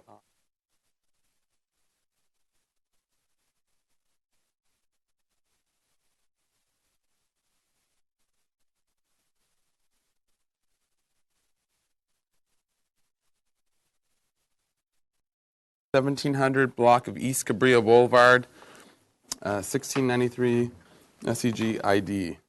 Project design approval. Project design approval is requested. Project design approval will require compliance with Planning Commission Resolution number 016-18 and the project compatibility analysis. Project was last reviewed March 7th, 2018. Mr. Chair, I had some general comments about this proposal that's in front of you today. So as you indicated, it is on for project design approval. If the board finds that there is sufficient information to grant that, you can do so at this meeting. If you do decide to grant project design approval, you'll need to make the project compatibility analysis, which is there. So bear in mind, the applicable comments about why this project is meeting that or not. Also, regarding the coastal development permit, I laid out one for each of you, and specifically on page 4, you should see a highlighted section that's pertaining to the Historic Landmarks Commission. They said the project, including public improvements, is subject to the review and approval of the HLC. The HLC shall not grant project design approval until the following Planning Commission land use conditions have been satisfied. The majority of them are regarding standard conditions for tree protection. So I think the applicant will go through that in their presentation. But just bear in mind that those were conditions placed by the Planning Commission when they did the coastal development permit. And then on one other item, there are some members of the commission currently that weren't at the prior hearings for this item, so just bear in mind, since it is on for an approval today, that you can remain in your seats. But if you have not watched the tapes and been very thoroughly informed about the proposal, then you'll need to refrain from asking comments. You can ask questions of the applicant, but no comments on the design. I just wanted to follow that up. We missed putting this on the agenda, but this is a state designated historic district, the East Cabrillo Boulevard, and it had a full phase 1 and 2 historic structures report, as well as CEQA and NEPA and Caltrans historic reports, and those were all accepted by the commission, if you remember. And you will also need to make historic resource findings with the design approval today. And I think that covers that. And that was all thoroughly detailed in the historic structures report, all the historic significant elements of the district. Thank you. Thank you. And then, Mr. Chair, I think you should have it in your packet, but we did receive, I believe, just one letter of public comment for this item. So when that time comes, just acknowledge that. Yep. Okay. All right. Thank you very much. Let's see. All right. So please, welcome first, and please state your names for. Sure. I'm James Faber, T. Weiland Engineering. Nice to see you guys again. Thank you very much again for this opportunity. All right. I'm Eric Goodall with the City of Santa Barbara. I'm the project designer managing this project. I'm Tim Downey. I'm Urban Forest Superintendent with the City of Santa Barbara, known as the City Arborist. All right. Thank you. Welcome. All right. So we'll just go through the report, or sorry, the motion from previously a year ago, almost 11 months ago. Okay, so it was, we accepted the Historic Structures Report, Mahan and Drury. It was 7-0. Arias was absent. And then the motion to continue indefinitely to Planning Commission with the following comments. So we'll just go through this list. 1, the Commission appreciates the considerable amount of effort in the design and the accommodation of the Commission's wishes and considers the design sufficiently appropriate to the resource to receive project design approval at a future date with the conditions as follows. 2, there should be some landscaping such as trees in the widest portion of the traffic median from the railroad bridge with sufficient buffer space of rock and cobble as indicated for safety. 3, the location of the trolley stop, specifically that on Los Patos Way, and any bus stop should be carefully considered and coordinated to pedestrian circulation and use areas. 4, the entrance to the cemetery should be more simple. Eliminate the pointed shape on the east side. 5, the steel and stone bridge design is generally acceptable with the request that the steel be a uniform color, either rust or black, and that the stone walls at the bridge and the new stone walls be battered with a stone veneer. 6, frame the pedestrian view of the fountain as it comes out of the border with the cemetery. 7, the use of boulders in the roundabout and in the median is appropriate with a variety of boulder sizes. 8, the light fixture as proposed is acceptable. The lighting standard height of 20 feet is acceptable. 9, the stone in all the walls are to be an irregular shape. 10, the Commission finds that the compatibility analysis criteria generally have been met as follows. A, the project follows the design guidelines applicable to its location within the city. B, the design of the project is consistent with the architectural character of the city and the cultural landscape. C, the size, mass, bulk, height, and scale of the bridge and other elements are appropriate to the location. D, the adjacent historic resources are protected and the project is sensitive to them. E, the design of the project responds appropriately to established scenic public vistas. F, the project includes an appropriate amount of open space and landscaping. Action was Mahan, second by Drury, 6-1-0. I was opposed, and Arias was absent. Motion carried. Individual comments. Commissioner Grumbein cannot support the bridge design. Okay. Mr. Chair? All right, Commissioner Drury. Yes, I have two questions about the motion. Does frame the pedestrian view of the fountain as it comes out of the cemetery, comes out of the border with the cemetery? Does that make sense to you guys? I mean, does that?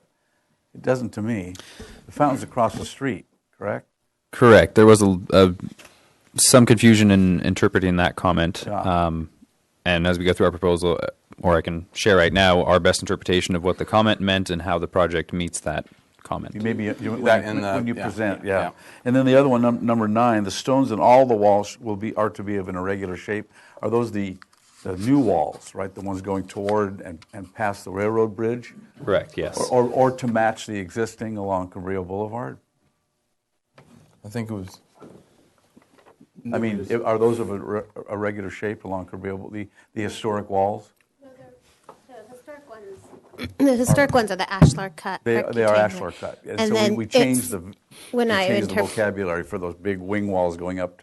Okay. That was that probably should be that reflected. was how I read it or understood with the comments. The correction of the minutes, that should be reflected for if we're going to deliberate about this in the future.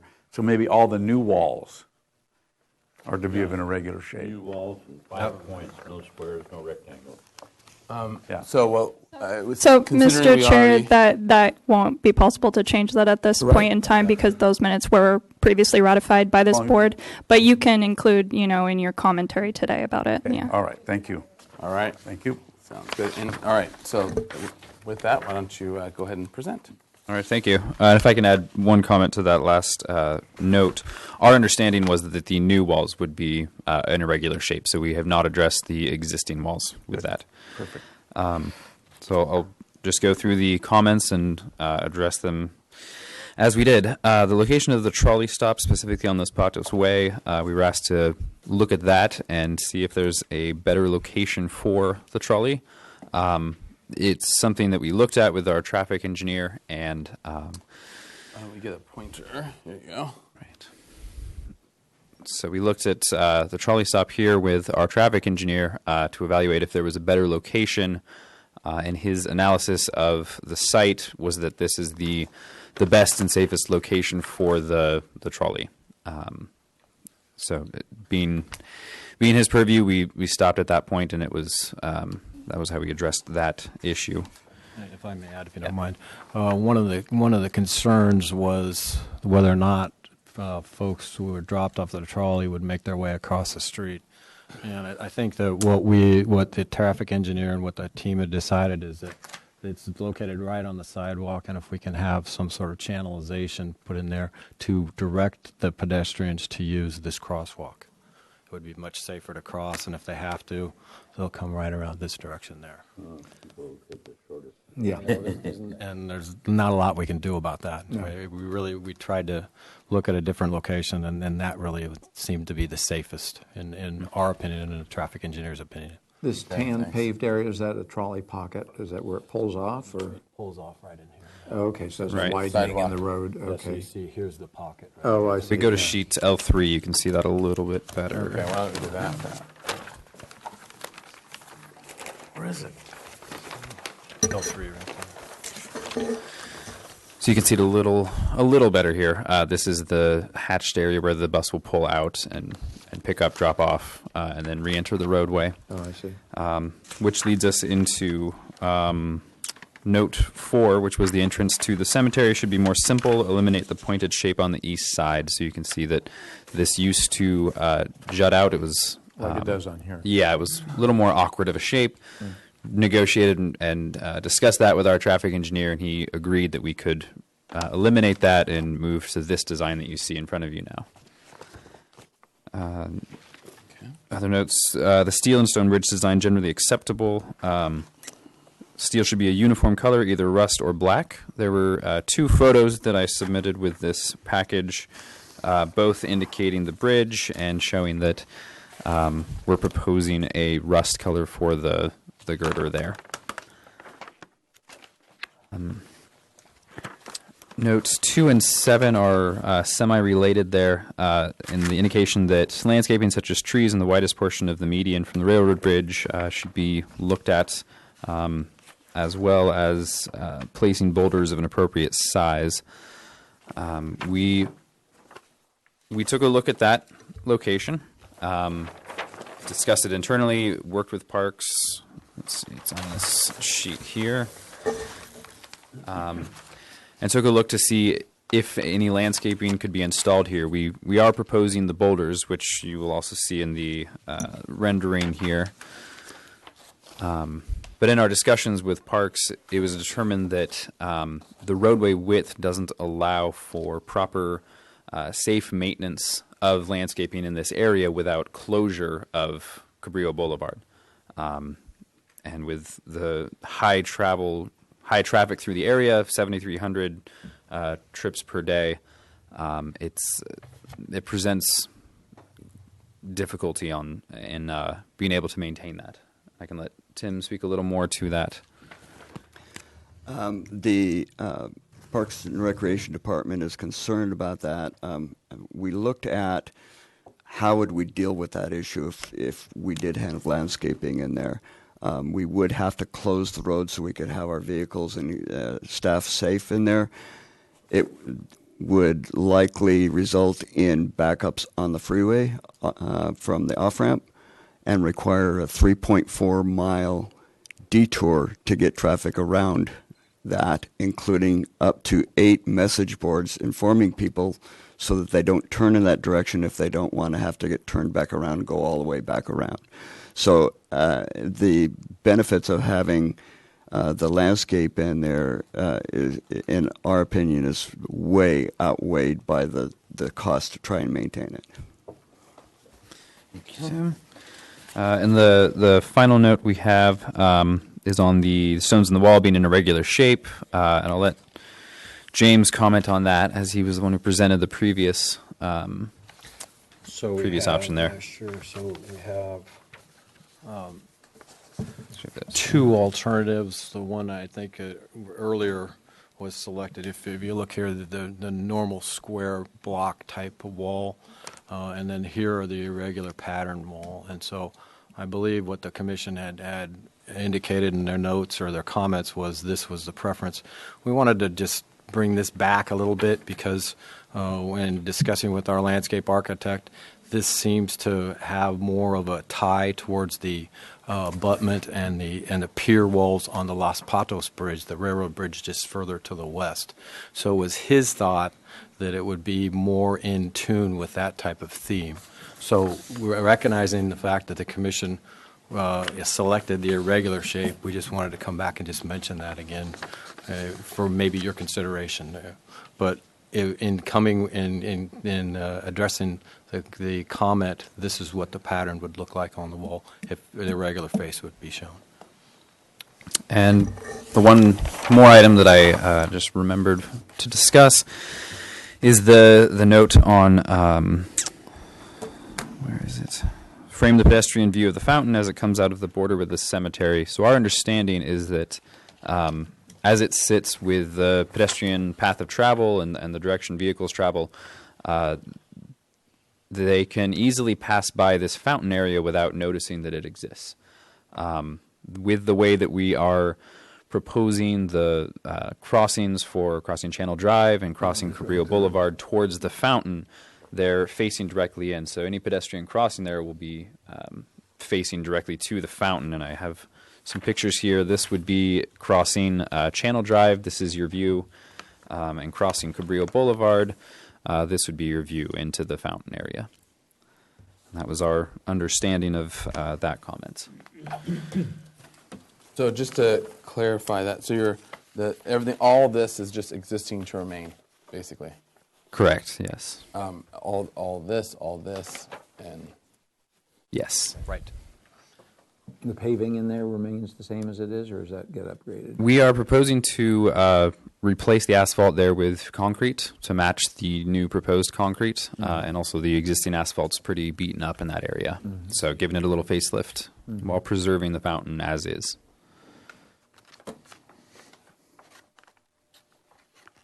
And that's the conclusion of our presentation. All right. One more. I'm sorry. Okay. If I could have this back real quick, Mr. Chair. So the one comment too was to batter the walls. So you can see in the rendering here, it's a 12-to-1 batter. So it's likely it's about maybe 1.5 feet setback. But it is better. better. Absolutely. It's see designed that. as a 12-to-1. do you have a elevation drawing of that? Because I can't see that in here. Bring it with us. So we have a design drawing. I have the bridge is at 65% design, and it shows within that design package the batter of the wall. So we could supply that if you would like to see that. Okay. This is in a rendering. This is about the best you could do to be able to show it. But it was important for my guys to be able to design that, and we made sure that they did. Okay.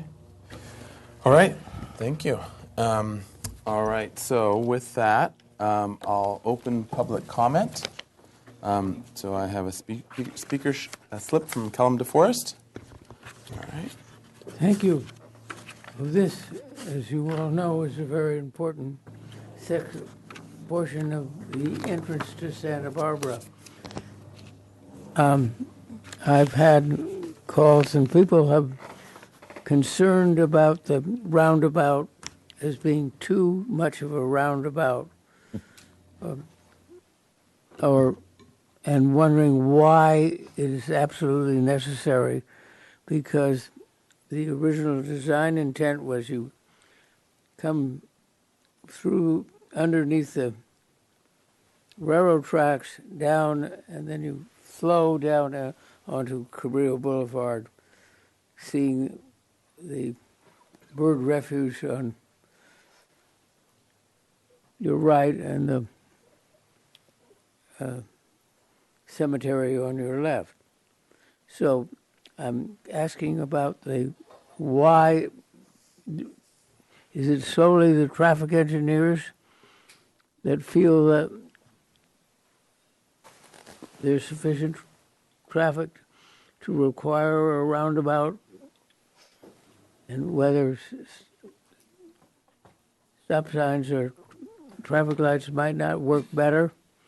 Also, I don't see the entrance. I thought there was going to be a entrance to the southbound 101, and I don't see where that ties in. Is it after the railroad tracks, the southbound entrance? I don't quite see, but that's very important, because I know the merchants on Coast Village Road want to cut out the southbound traffic that goes, especially at rush hour, that is now going on Coast Village Road. Thank you. All right. Thank you. All right. Is there anyone else wishing from the public to speak on this? All right. So I'll read. There's one public comment that was written, and they were their sons are fifth-generation family members of Santa Barbara, and they are urging that not to install a roundabout. They do like the southbound ramp entrance on the 101, and they don't feel it's necessary. All right, and that was by, Pamela Boer. All right. Private citizens? Private citizen. Yep. All right. So seeing no other public comment, I'll close public comment, or member of the public. Back to the commission for questions. Mr. Chair? Commissioner Drury. Make sure I'm off mute. Was it something I said? Not yet. Yeah, I will echo Mr. DeForest's question. Why did you come up with the idea of a roundabout? I mean, we're sort of getting back to the And for some of the commissioners that weren't here for... Right. Sure. Thank you for the comment or question. There's more. A couple, sure. A couple things. Traffic. The commissioner mentioned traffic. There was a study done as to treatments of that intersection. Roundabout was one alternative, stop control was another, and signal control was another. In each case, besides the roundabout, the level of service came to an unacceptable level during the design year. The roundabout came in with a level of service B. The stop control and the signal both came in at Fs. Mm-hmm. So it's very, very much a traffic. It's to accommodate the growing traffic from the HOV project, as well as just the natural growth of traffic as well. I would like to follow that up. Yeah. It was also in the original Olmsted Brothers plan for this corridor. It had a roundabout drawn right on there by them. Almost exactly at that location. Yeah, so Excellent because it was part of their original design, when it came through CEQA review and NEPA review, it did not have a negative impact on the district that's there. That's an excellent point, yes. Which was also, for the commissioners that weren't there, was also part of that Olmsted plan for the beach drive has been part of. I mean, we had a document that was something like that thick in terms of the review, and that was a big part of it. We had them look at it, and it had to be weighed in on. So, all right. Okay, so I'll have comments on that when that time comes. So the second question I have is, why is there no bus or trolley stop on Los Patos, especially with the roundabout in place? We didn't. I think the best way to categorize, we didn't feel that there was one that was necessary. We do have the trolley stop on Cabrillo that will be maintained near Las Alvas, and then we have the one that we had mentioned before. So all of the stops are along Cabrillo. Along Cabrillo. Okay, Yeah. Thank you. Mm-hmm. So I guess the only other question is, will we get photos of the Los Patos Railroad Bridge? Because I think that's part of the justification for the cut of the stone on the proposed. Absolutely, we're going Thank to you. supply those. Sure. Thank you. I can go grab some from my office if you need it for design. You need it for design review today? I don't think so. Do we? You're Need doing it? project We do design have review. We have it Fine. for You should. no, we do have it for design approval, right? Yeah. So We probably need that. Yeah. yeah. So we'll ask a bunch of pointless questions for a little while. Yeah. Okay. Thank you. All right, Commissioner Drew, you're done? I am. Okay. Commissioner, questions. Okay. Commissioner Nimick? Commissioner Lenvik? No questions. Commissioner Vena? Commissioner House? Yes. Tell me more about the tree maintenance. How often would that be required? And what kind of maintenance is that? Is that trimming limbs or? Chair and commissioners, it's really dependent on the species that would be selected. Mm-hmm. Different species have different maintenance requirements, so I really couldn't answer that for you too clearly. But in the beginning, we would have a fairly frequent maintenance as we develop the canopy to grow into acceptable spaces.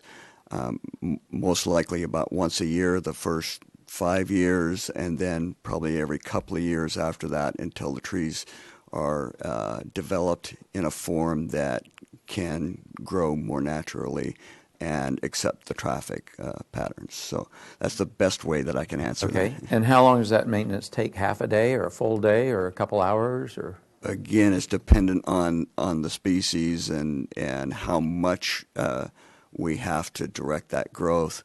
But the parks, the issue for the Parks and Recreation Department isn't the length of time it would take to maintain those areas. It's the at least 2 hours of setup before doing that and 2 hours of teardown after doing that, and the impacts to the community trying to get around all that mess. Okay. Then the other question I have of these illustrations of the bridge with the two different types of stone, when I looked at the one that has the square cut stone, my first impression was that it was representing a concrete wall with a texture in it. But is that cut sandstone is what it's supposed to represent? Yes. Okay. And then our request before was that the bridge be a uniform color, either a black or a rust, but it's showing as a bright metal color on the upper part and rust paint, basically, on the lower part. Why is it not one uniform color? It will be. We should have shown this there, that these colors, these two colors would be uniform. Okay. Yeah. One or the other. One or the other, correct. I guess those are the only, oh, well, from the very beginning I stated that I felt it was important to see what the 101 improvements would look like in the context of reviewing this, but that's never happened, and I seem to recall that was because I was on a different schedule or something like that. But it's, you know, here we still are, we're approving this, and we don't know how it interfaces with 101. How soon is that likely to come to fruition? We can find that out. What we are sharing information back and forth between our design team and the HOV interchange design team. We know what the geometrics look like for the connection, and so we designed our cross section to match theirs. We'll have a striped out right turn lane that will lead directly into the southbound on-ramp. Okay. And that's part of our cross section of the bridge. So is there any reason, since you know their geometrics, that you can't be somehow representing that in renderings?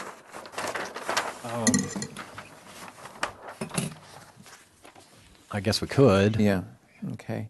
And then this striping here, pointer, I'll use my pen. Here we go. This striping here, why is that there? Why cannot this median take the place of that?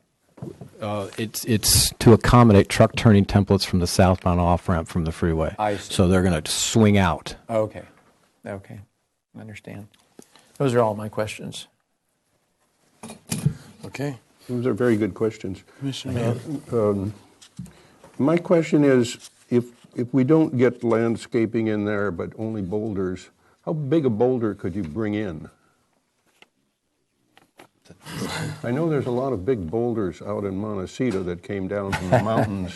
You won't have a problem They finding don't know them. what to do with them. Yeah. And I'm thinking that a few big boulders might be very interesting. Let me see. Speaking of big boulders, this is, I'll pass it over. This is Los Patos. Okay. Oh, yeah. It's square stone, but it has I'll get into the comment on that in a minute.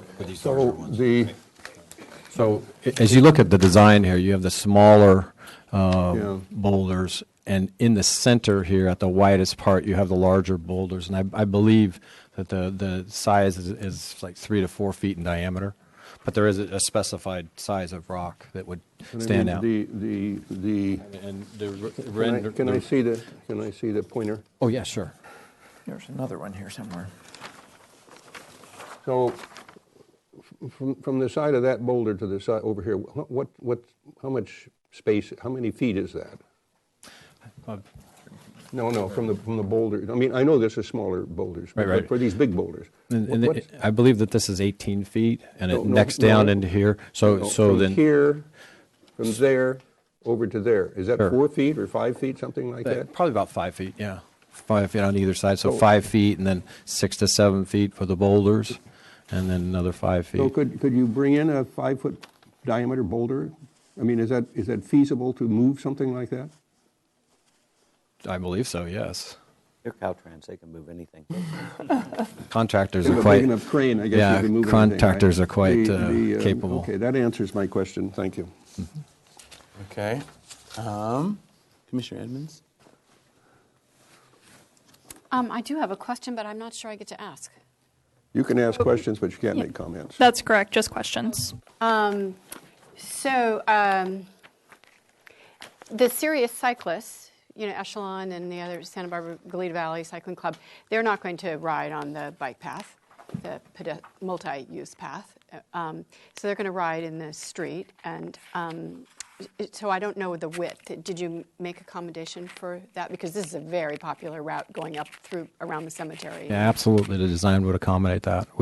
We have the multi-use path for folks who want to go at a slower pace and enjoy themselves, but the guys that are the serious cyclists will be able to share the road through the roundabout.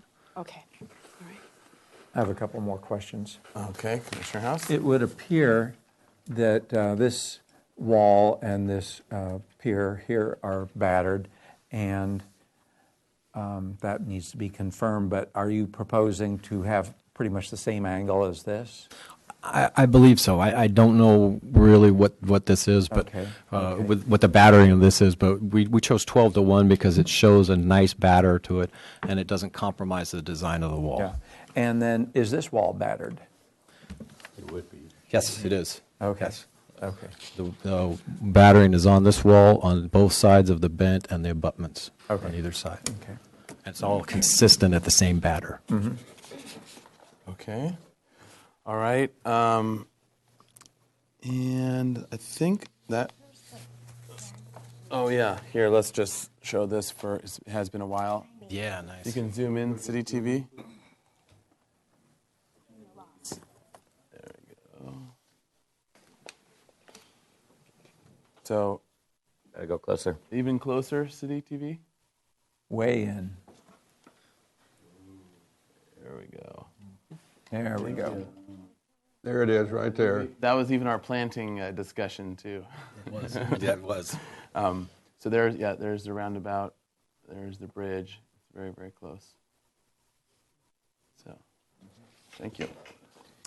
All right. Thank you. Cool. All right. So, okay, I think everyone got all my questions. So. Okay, so now to comments. Commissioner I don't have any. Blue, no. Commissioner Drury?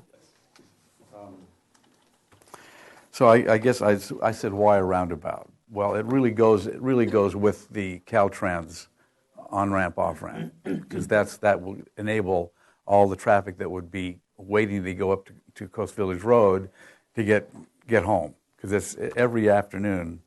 I made the mistake of going on Monday on a little ramble to splash in the puddle. It took me half an hour to get to the puddle from the volleyball courts. It was just jammed up. So I'll rest that question because it really does is hand in glove with what's we hope happens with Highway 101. And I guess I do have one question. There will be planting on the roundabout. Yes. And that'll be service like the one at Melpis. They don't block traffic, they just roll up and get their job done. So I guess my comment would be I would hope that whatever planting doesn't eliminate the vision of, so you can see what's going on across the roundabout. I mean, we don't want a stand of sycamore trees to block the view, so I think that makes sense? Yes. I mean, all the roundabouts, like the one on 5 Points, has got a little grove of trees, but it's still at sort of ground level in terms of the vision. So I guess my comment about the bus and trolley stop is that I've tried to sort of reason it out. It makes no sense to me why it would be on Cabrillo Boulevard because all the activity except for the cemetery, and there's very little activity there. The residents don't do much. But there's all that activity on Los Patos. There's restaurants, there's gyms, there's the ducks, there's that exercise station, and there's that whole little kind of center of offices and dental offices and investment firms. That seems to me to be where the action is. And I would think that was where you would want the trolley and the bus to go. I would be not supportive of having anything on Cabrillo Boulevard because they'd have to walk a very long way to get around the roundabout to get to Los Patos. Where if you drove it and dropped them off on Los Patos Way, then they'd be where they were mostly going to go. So I would not support a bus or trolley stop on Cabrillo Boulevard. In fact, I think that the less language, modern language, is put in front of the wall, the better. The less the wall is obscured, the better. So I would be, I'm supportive of the roundabout suddenly because I was going, oh yeah, there's a reason for this because of what's coming, we hope.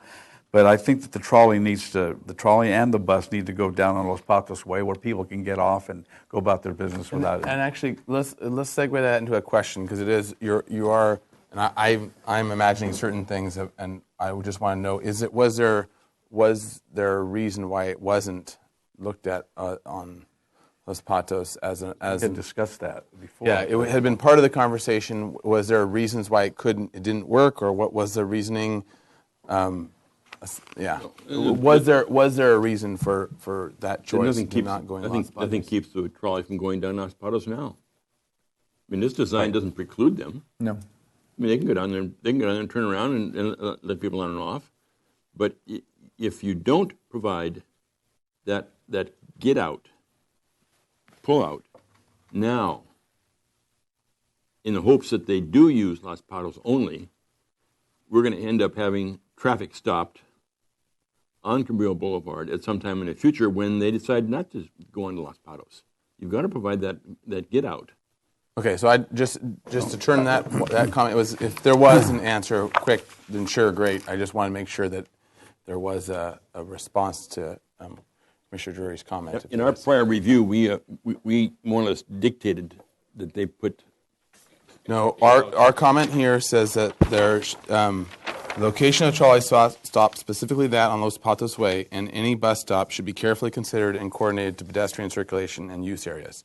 So the question is, is there a reason why? Because right now there's a commissioner who's not in support of that. So if I can comment on that, the existing bus stops are on Cabrillo, and we're maintaining that. So in addition to the one that's down by the cemetery, there's also a I guess you would say southbound Cabrillo stop that is, so if you come off the freeway here, heading down Cabrillo towards the bird refuge, there is a pullout here. So if you want to go to the shops and the restaurants on Los Patos, the bus turns off, get out, and you walk around the corner and you're right there. And where's that on this little map I have?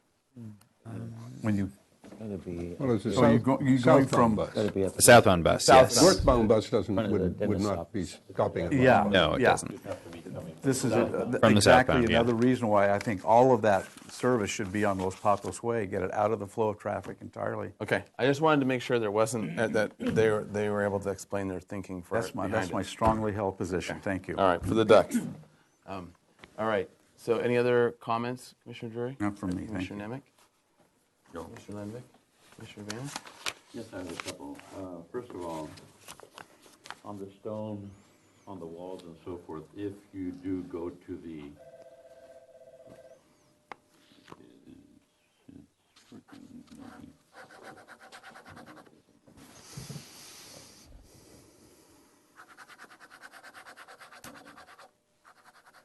better? Yep. Yes. My preference would be a 5-point because, you're coming into Santa Barbara and so forth. And that way we would no squares, no rectangles because it should be artfully done and carefully done. Treatment of the pavement, pedestrian pavement. Is there going to be any treatment or is that going to be concrete, just concrete, raw concrete? I mean, here we have a chance to do something nice and make it beautiful and so forth. And my thought would be to possibly even some integral color or something, or pattern or something. I don't see an issue with that. Okay. We can include that in the specifications and have the contractor do that. Okay. And on the boulders and so forth, get some with character and so forth, and not necessarily round, and maybe possibly sandblast them to clean them up and give them some character. And yes, I'd still like some sycamores in the center of the Gloria or the roundabout, because it'll give us nice broad feeling and so forth, and I don't think they require an awful lot of maintenance, California sycamores. Sorry, to confirm, are you saying for... In the Gloria, in the actual roundabout. The actual roundabout, okay. Center. Because I think we did We review, commented on that before. Yeah, and I just wanted to neutralize his comment over there. Mr. Chair? Yes. If I could comment on it. We are proposing sycamores in the roundabout. Not European, The but portion California. we're opposed to is in the narrow tunnel area near the understand. railroad bridge. Gotcha. Just to confirm that Okay, they are thank there. you. Okay, I don't hear great. any more The questions. planting plan for the roundabout? Yes. So how many sycamores? Oh, there's 3. Yes, there's three sycamores and other ground coverings that are indicated. Okay. All right, Commissioner House? Well, I'll be blunt. As it's presented today, I feel like Olmsted would be rolling over in his grave. I just feel it's been sanitized and stripped of a lot of stuff. I can't argue with you on the issue of the tree maintenance, and you've got to do what you've got to do, but I think it is very regrettable to just have this very sanitized strip here with rocks that are too small. Now, maybe you intend larger rocks, but that's not what's being presented today. So I don't know if you've got a lot more sheets here. I don't know if there are a lot of elevations of things that would answer questions, or if these are all highly technical drawings. But, I can't see a batter to those walls. The railroad bridge, rust is still fine, but rust to me is black with specks of orange, red in it and stuff. It's not that different than it just being black, but it's not rust red primer. And I certainly support the concept of the roundabout. I think they're very efficient at moving traffic, and people are getting more used to them. And they have them everywhere in Europe, and they're never an issue. I have no problem with the sycamores in the roundabout. I think it's actually advantageous to not be seeing so much what's coming at you, so you can concentrate on what you're doing. I could go either way on the stonework on the battered walls and the pier in the middle, considering that square cut rock would be matching the railroad bridge and presumably some other locations along Cabrillo. I wasn't sure if there was other locations, but the cemetery wall, okay. So I could go either way on that. It's unfortunate there's so much pavement, but I know there's a lot of functions that need to be served. But as it's presented today, I am not prepared to vote for a PDA. Mr. Mahan? I'm very supportive of the roundabout. And in fact, it'd be interesting to have a history of roundabouts. I wouldn't be surprised if the Romans invented the roundabout. Yeah. Those chariots it were goes zooming. it goes way back, and certainly is more traditional than signals. And much more efficient. So I'm very positive about the roundabout. And generally speaking, the whole layout I think is okay. I'm very supportive of the square cut stone, or approximately. I don't wear that picture of the other bridge. I think that the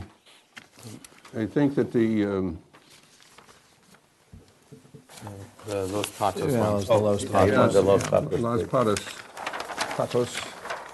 What happened to that one? It disappeared. It's buried in some. Yeah. That Los Patos one though. Somebody It's ate me. it. You kind of swipe it. There it is. Yeah. This strikes me as a little more rustic than generally speaking. I think of the stone wall that really is our stone wall in Santa Barbara is the big one along Mountain Drive that was done by the Italian masons, and it's 12 or 14 feet high, and it's got big stones, and they're not all rectangular cut, but they're pretty much cut. I don't believe that the rubble stone is appropriate for high walls. The masons didn't do high walls that were big retaining walls. They did square cut stones for big, tall retaining walls, and I think we should emulate that. The batter is important. I think 1 to 12 would probably be okay, but it'd be nice to see a drawing of that. That would be important.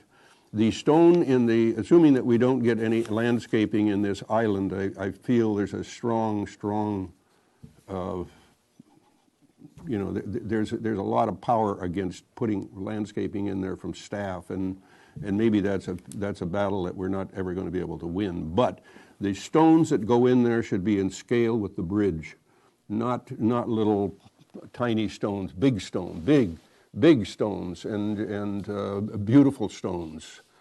Maybe dug in a little so they feel like they've been there for a while. These stones roll down from the mountains, and the mud comes in and buries half of them, and they need to look like they were there for a long time. And maybe the stones will be just as beautiful as landscaping. It could very well be. I think it's important for your landscape architect to give that very careful design consideration and a drawing that we can see. Yeah. So we see what are you really thinking about, and go out and find where you can get these stones and measure them, and we want to see what really is going to happen there. I personally like the rust color. Terracotta is a Santa Barbara color, and I don't see anything wrong with that. And eventually it will get dirty and stained and cruddy, and it won't get maintained, and then you'll be happy. And so I'm very positive about that. Generally speaking, I'm positive about this project, and I'd be prepared to support a motion to give it design approval. Okay. Perhaps some succulents in the center there that we're talking about, certain succulents. And you said perhaps some succulents in here you're talking about. Yes. Succulents could go in there. I mean, there's some. And let them die if they don't get enough water. They can't survive. Tough love. Mr. Chair? Yes, Commissioner Drury. I would agree with Commissioner House on a couple of points. And first of all, I need the architects on the commission to describe batter. It has nothing to do with pancakes. It has nothing to do with pancakes. I figured. I just wanted to make sure I understood it. For every 12 feet up, it would lean back 1 foot. One back. That'd be 1 to 12. That would, okay, so then I guess the rest of my comment would be that I think that the comment by Commissioner Howes about Mr. Olmsted rolling about in his grave is well taken, because this is pretty much industrial was presented. And I think it needs, I think the central pier needs to be battered. I think the walls need to be battered. I think any chance you get to make some articulation between the wall and what's underneath the bridge, and I'm looking at a cast shadow right here, and any opportunity to make something that has, dare I say it, poetry, or is lyrical, because that's now joined our vocabulary. Because it's going to be pretty stark. And the other thing that I find why I cannot give it, I would not support project design approval, we haven't seen what's going on the north side of the bridge. We have no idea. We did have an idea. It was presented with big sheets about what was proposed by Caltrans, but we haven't seen that under this iteration. So unless this motion is simply everything from the bridge west, I wouldn't even be able to consider it, because we don't have enough information there. Okay, Mr. Chair. Commissioner, we still need to get Commissioner Edmonds a chance to jump in. And you're a wall person, so now's your chance for the Right. battered or no So, battered. No. Mr. Chair, for Commissioner Edmonds, have you? Oh wait, sorry. been- It's comments. You're right. Sorry. Thanks. Mr. Chair? Yeah, Commissioner Mann. We, in one of the earlier iterations of this, we saw quite an elaborate renderings of the landscaping around, around all of that. I don't think we see that in these particular plans here today. Is that because that landscaping's going away, or is it? No. It's just that we just don't. The situation is that the landscaping has not changed since you saw those iterations. So It may this be that a plan lot is of- identical that- to what that was. Some of my colleagues don't remember all that landscaping, and that would be helpful to illustrate the poetry as you pass through this particular part of Cabrillo Boulevard and the roundabout. That there is a lot of landscaping being proposed, and if there isn't landscaping, before the bridge where the stones would go, I mean, you will pass by that in a couple of seconds, and you'll be gone.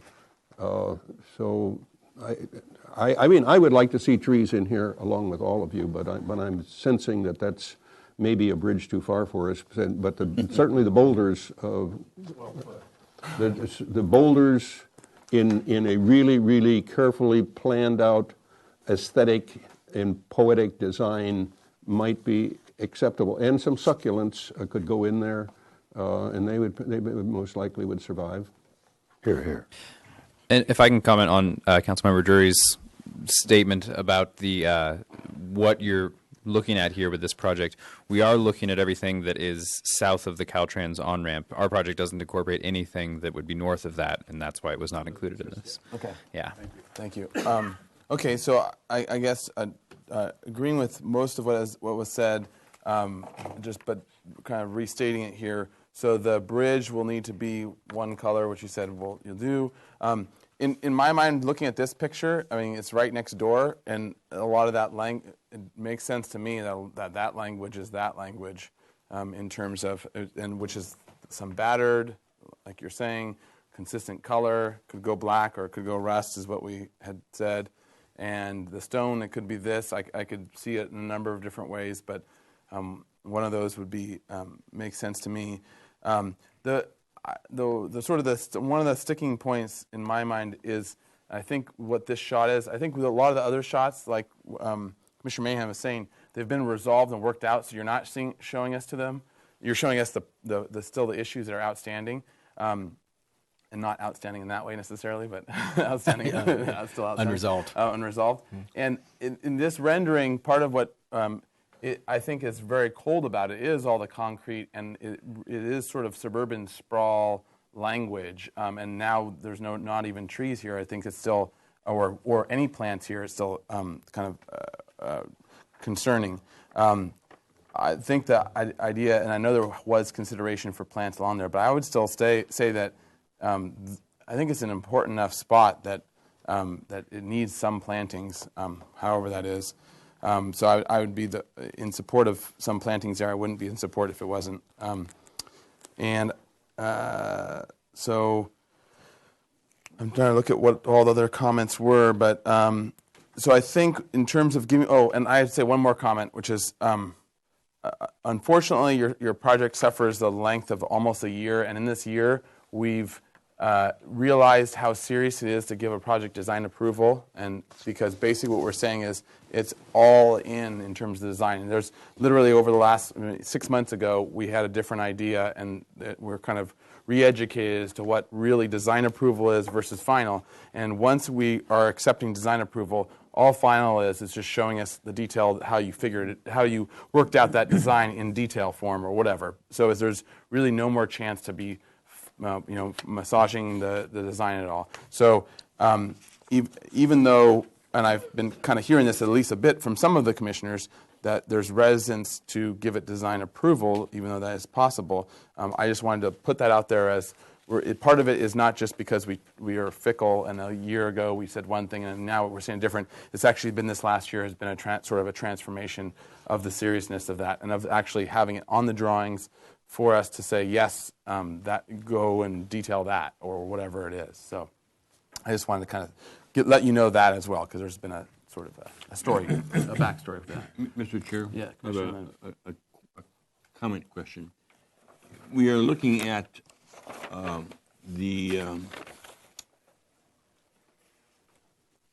guess it's C1 would be a sheet, or even L1.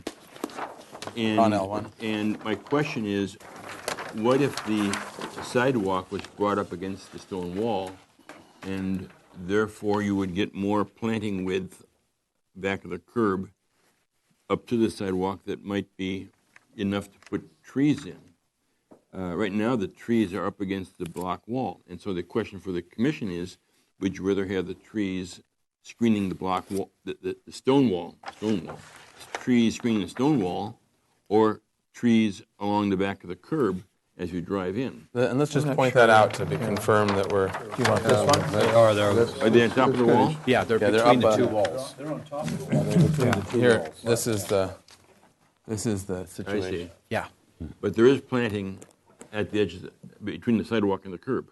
No. And this is a stepped are there they stepped retaining walls? Yeah, the one closest to the roadway is lower. Yeah. Yeah. Okay. But what we're seeing in this illustration is the one closest to the sidewalk. Well, the plan here calls out bioswale planting along But that. that's up at the top of this first wall, isn't it? No. Oh. That's between the. It's green, yeah. So that's in this area between the curb and the sidewalk. Okay, so the sidewalk's There's already... a small planter. It's almost nuisance. It's treatment. Primarily treating stormwater, yes. And how wide is the sidewalk? Handicap code wise, huh? Yes, absolutely. I believe it's 6 feet, 5 or 6 feet. Under discussion. Yeah. So I have one more comment. Would you hand me that, please? On the on this unit here, why can't we have a couple of offsets so that it goes like that, as opposed to just one straight batter, to break it up and give it a little bit more character? Do you understand what I'm saying? Yeah, I do. You step the wall. Yeah, step the wall. Yeah. Mhm. For Proportion. instance, this might batter 1 and 12 on the sides, but the ends of it could step more. It could step out and then. So you're and talking then- about as it leads Yes, into the island. exactly. That's Which would possible. give you another dimension as opposed to just sheer Mm-hmm. in a battered form that would give it more interest. And actually, this one does it as a pointed. It actually has sort of like a ship. Looks like a ship prow, kind of like a slight angled thing. So it's kind of doing a similar interest in the front.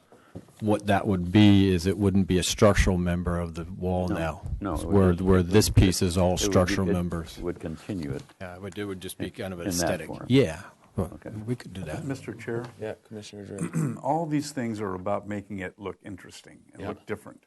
And I think that that's really essential. This is going to be a major gateway to Santa Barbara when Caltrans does what it's supposed to do. And I would like to see as much poetry and as much kind of unexpected architectural touches as possible. And I think that the planting, the median, I know that there's a great deal of resistance on the part of the city about it, but I think that that's, if not essential, at least something highly desirable. And like a lot of the city plantings, you just, you make people go through with a flag man and you get the work done. It seems to me that if you have a low maintenance planting along the median divider, that there'd be less maintenance necessary, but I think it would add something that's not quite as industrial as the median I'm looking at here. I think that those are all these things that need to be made Santa Barbara, not just something in Downey or an off ramp in wherever. This is a unique area in a unique city, and it needs to be treated as such. Any whisper we can get of beauty would be appreciated. Mr. Chair? Yes, I would just add to that my office is on Delavina Street, and obviously there's been a lot of tree work lately with that big, huge pine that took out the power lines. But there's been ongoing work since then, and one lane is closed off, and they're pruning high trees. So I really don't see why it's that huge a deal. And I think we're not getting a lot of architectural design in the railroad bridge because it's what Southern Pacific wants to do. And I think that needs softening, and I think trees are the thing to soften it. Otherwise, it's just so harsh, and it's so not Santa Barbara, not the entry into Montecito. Okay, so I think I've been hearing kind of pretty consistent comments on certain aspects. I think that still need that everyone seems to be in agreement that still need work. So I think we should be giving specific direction, and so why don't we? We're gonna need to give them direction. We can go through the list that we gave them originally, and then weigh in on what everyone's happy with and what direction might be for those pieces, and then anything else. But I think for the most part, it's covered within the list, I think. We continue to appreciate the considerable effort. That's one. Two, so we had said there should be some landscaping, such as trees in the widest portion of the traffic median from the railroad bridge with sufficient buffer space of rock cobble as indicated for safety. So I think I'm still hearing that at least some plantings, low maintenance, or that's totally fine in terms of a proposal. But I'm still hearing commissioners were really wanting some sort of landscape, and boulders was another. Yes, and Mr. Chair,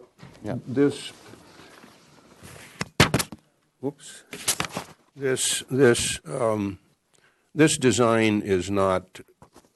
It doesn't look natural to me. With this is all this gray little stone here, and then here's a pile of Santa Barbara sandstone. This whole thing should be designed to be a really beautiful stone landscape. And if we can get some landscaping in there, some very low maintenance landscaping, that would be very good too. But this whole thing needs to be considered really an important design element in stone. Mm-hmm. And big stones, little stones, they should be, I think they should all be the same color. They should be Santa Barbara sandstones. Mm-hmm. And not, this looks more like Orange County or something, and it's not our kind of poetry. So, and I'm hearing consistent agreement from the other commissioners on that. So that could be our direction for stone with some minimal in terms of maintenance plantings. And Mr. Chair, provide design drawings showing the scale of the boulders. Yes, in the bridge, in the battens. Yeah. I mean the batters. And the offset. I think we'll come down to that. Okay. All right. So then 3, location of the trolley stop, specifically that on Los Patos Way, and any bus stop should be carefully considered and coordinated to pedestrian circulation and use areas. So I'm sold on at least the study of that, just because of the concentration of customers. That's where they're going to go. Okay, so what is? It sounds like we gave them that comment, and they came back and said, "This works." Further study. Okay, is that in general what the? Or is our preference, or give it as direction? Yeah. Mm-hmm. Well, Mr. Chair, maybe this is an MTD consideration, and that's beyond city staff. I know when we did the State Street Plaza in Julio, we wanted to put benches one place, and MTD said, no, we don't want them there. We want them someplace else. And their consideration was more important than Public Works. So you should maybe check in with MTD and come back with what do they think. Or have in the end, they're going to stop their buses where they want to. In the end, they went crosswise as opposed to up and down State Street, Well, which is where they wanted to go. We put all the benches on State Street, and they didn't like them. I mean, they didn't want State Street anymore. They wanted to go on Cross Street, Anacapa and Chapala Street. Yeah. Anyway. Okay, so then it would be to study that with MTD. MTD. Yeah. Okay. Entrance to the cemetery should be more simple. Eliminate the pointed shape on the east side. So that seems like you did it, and that everyone seems pretty happy with that. So thank you for strike that for that. Yep. The steel and stone design is generally acceptable. Needs to be uniform in color. So that's additional comment. Was there? I mean, we had said black or red. Is there a preference? The bridge you're talking about? Yeah, the bridge. I vote for red. I vote for black or rust that is almost black. Like the Los Patos Bridge. Like the Los Patos Bridge. Yeah. So Henry Ford black. Any color you want as long as it's black. You know what? I don't think we should worry okay, well, about let's tarring let up the them bridge. let them come back with us with Let a them with toil. with a solid color for both. And then we said battered, and we want to see the drawings showing the battering of them, of the walls with offsets. And Mr. Chair, yes, if you do steps in that, you want to slope those steps. Yep. So Yes. that they're not climbable. and then for the front step, and consider the design of some reworking of the front, including steps, slope steps, we'll say. And then I think that covers all the battered. The stone, in terms of the shape, what's our direction on that? Is there? I mean, there's the Los Patos example. There's 5 Point. There's various things. Do we want to let them come up with their version of whatever Los that Patos, combo Los is? Patos. Or is everyone want to say just match Los Patos? I think that ashlar, and that's an ashlar configuration, is what you would do structurally. Yeah. If you're building a building, you're not Batter putting- it and Yeah, ashlar. Yeah, you wouldn't put 5 Point and rubble up. No. So I think that the ashlar pattern is appropriate. It can be rough cut, as whatever, but I think that the So ashlar pattern is. we would recommend rough cut ashlar. Yeah, Okay. yeah. Okay. And we're going to say similar to Los Patos. Yes. Right? That way there's a reference, because that would also help to determine size of size of stone at that. Okay. We had the frame, the pedestrian view, the fountain. That was probably a little bit ambiguous. And so is everyone okay with just Yes, that makes sense. all right. Use of boulders in the roundabout. We talked about that. We want to see that landscape design that's really carefully thought out. With elevation drawings. Yeah. Yep. With elevation drawings. Okay. Light fixture was proposed as acceptable, so that's good. That's fine. Did you put any ornamentation on the lights? I mean, so that. I think they're city standard. Oh, Which, are nice looking. you think so? Huh? Well, they're better than the ones with the stripes on them. I didn't like those. Okay. Dr. Gephardt did that. So, and the stones we already talked about. Yes. Okay, so those are our comments. Mr. Okay. Mr. Yes. Chair. Commissioner So, back to this planting strip that abuts the curb. I mean, that planter strip is 5 foot and 6 foot wide. You're talking about this one right here, right? Yeah.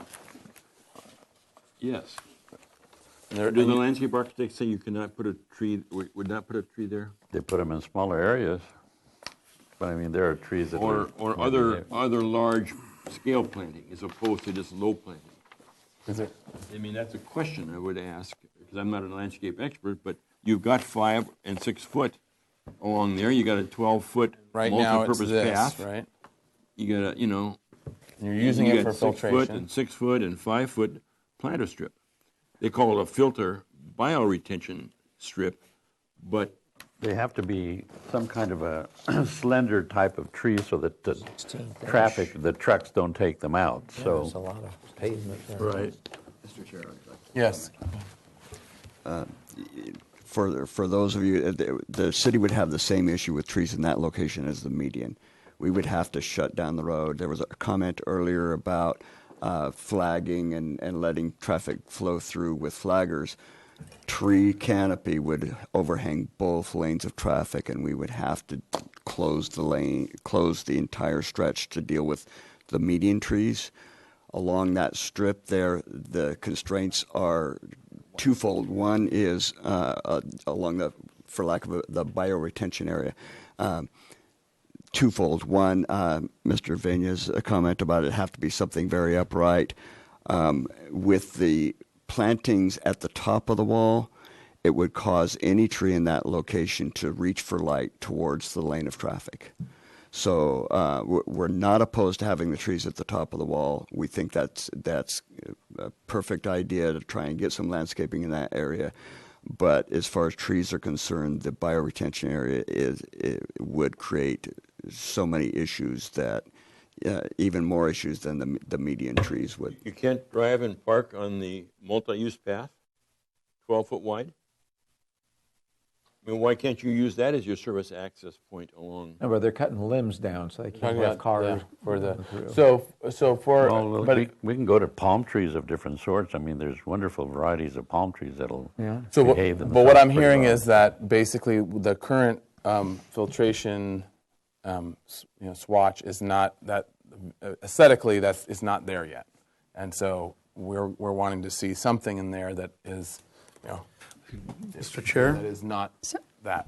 So, Mr. Chair, just remind the commission about the decorum at this point in time. You're in comments. It's not a dialogue. Yeah. Okay. Thank you. Thank you. Really? The other thing to consider, though, is that we don't want to make the people that are coming into Santa Barbara and going down Cabrillo Boulevard, we don't want it to be, I think, we don't want it to be so jumbled up that they don't see not only this battered wall and the trees on top, but the rest of the vista, that big curve going down along the bird refuge. I'd rather really not see a bunch of vegetation in front of that view. That's a really lovely way to come into Santa Barbara. And I think that we need planting as possible in the median, and we need planting in the roundabout. But I would not support planting along the big the retaining wall, especially if it's battered. Even though it would give you more room for a canopy, but I would take Mr. Downey's words at face value and say that would be trouble. Let them study palm trees. Okay. Mm-hmm. So, Thank okay. you. So let's see. Back to our comments here. So then the additional comment of studying palm trees or other treatment of that swale. Yeah, is it just not? It's just. I mean, whatever it is, this seems a little bit. Study it. Yeah. Okay. All right, and let's see if is there any other comments. We did want to. We talked briefly about the connection to the 101, but we're okay with where we are in terms of our If defines. they can put the Highway 101 changes in the context of the drawings, that would be appreciated. Yeah. Oh. Okay, we'll add that as a comment. Okay. Oh, and there was one more. Sorry, I forgot to mention. It was mentioned in the comment, but so the concrete is not acceptable as a concrete, just this plain concrete, and so that hardscape probably needs to be warmer, and in some ways, studied with as a design element. Are we talking about sidewalks? Or Yeah, what? that was the colored concrete. Yeah, I mean, what is it? Oh, yeah. Looking at what it connects to and what else is all happening hardscape wise, and making it. I think what we need is a color board. We Yeah. need the color of the bridge. Yeah. We need the color of the Yeah. concrete. Yeah. Okay. Color of the lamp So posts. provide a color board of materials with all these. All these hard materials. Okay.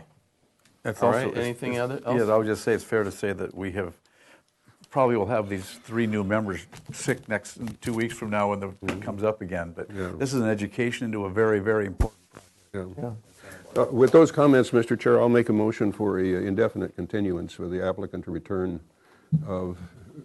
with solutions to those comments. Okay. All right. All those in favor? Aye. Aye. All those opposed? All those abstain? She didn't get a chance to say anything Yeah, at the end. but she's not. Comment. She can't comment. Oh. Yeah. I already tried. Okay. All right. So Commissioner Uli, And Nemeth, I think we should appreciate the work that's been done on this and Yes. Oh, we recognize do. it as I think that was his first extremely comment. important And you're putting up with us. project for Yeah. Santa Barbara. Yeah, it really It's is. going to be really, really It's a nice. historically important It's project. really getting there. Yeah. Thank you. Thank you very much. Thank you very much. Thank you. Are we adjourned? We are adjourned. Shall we go?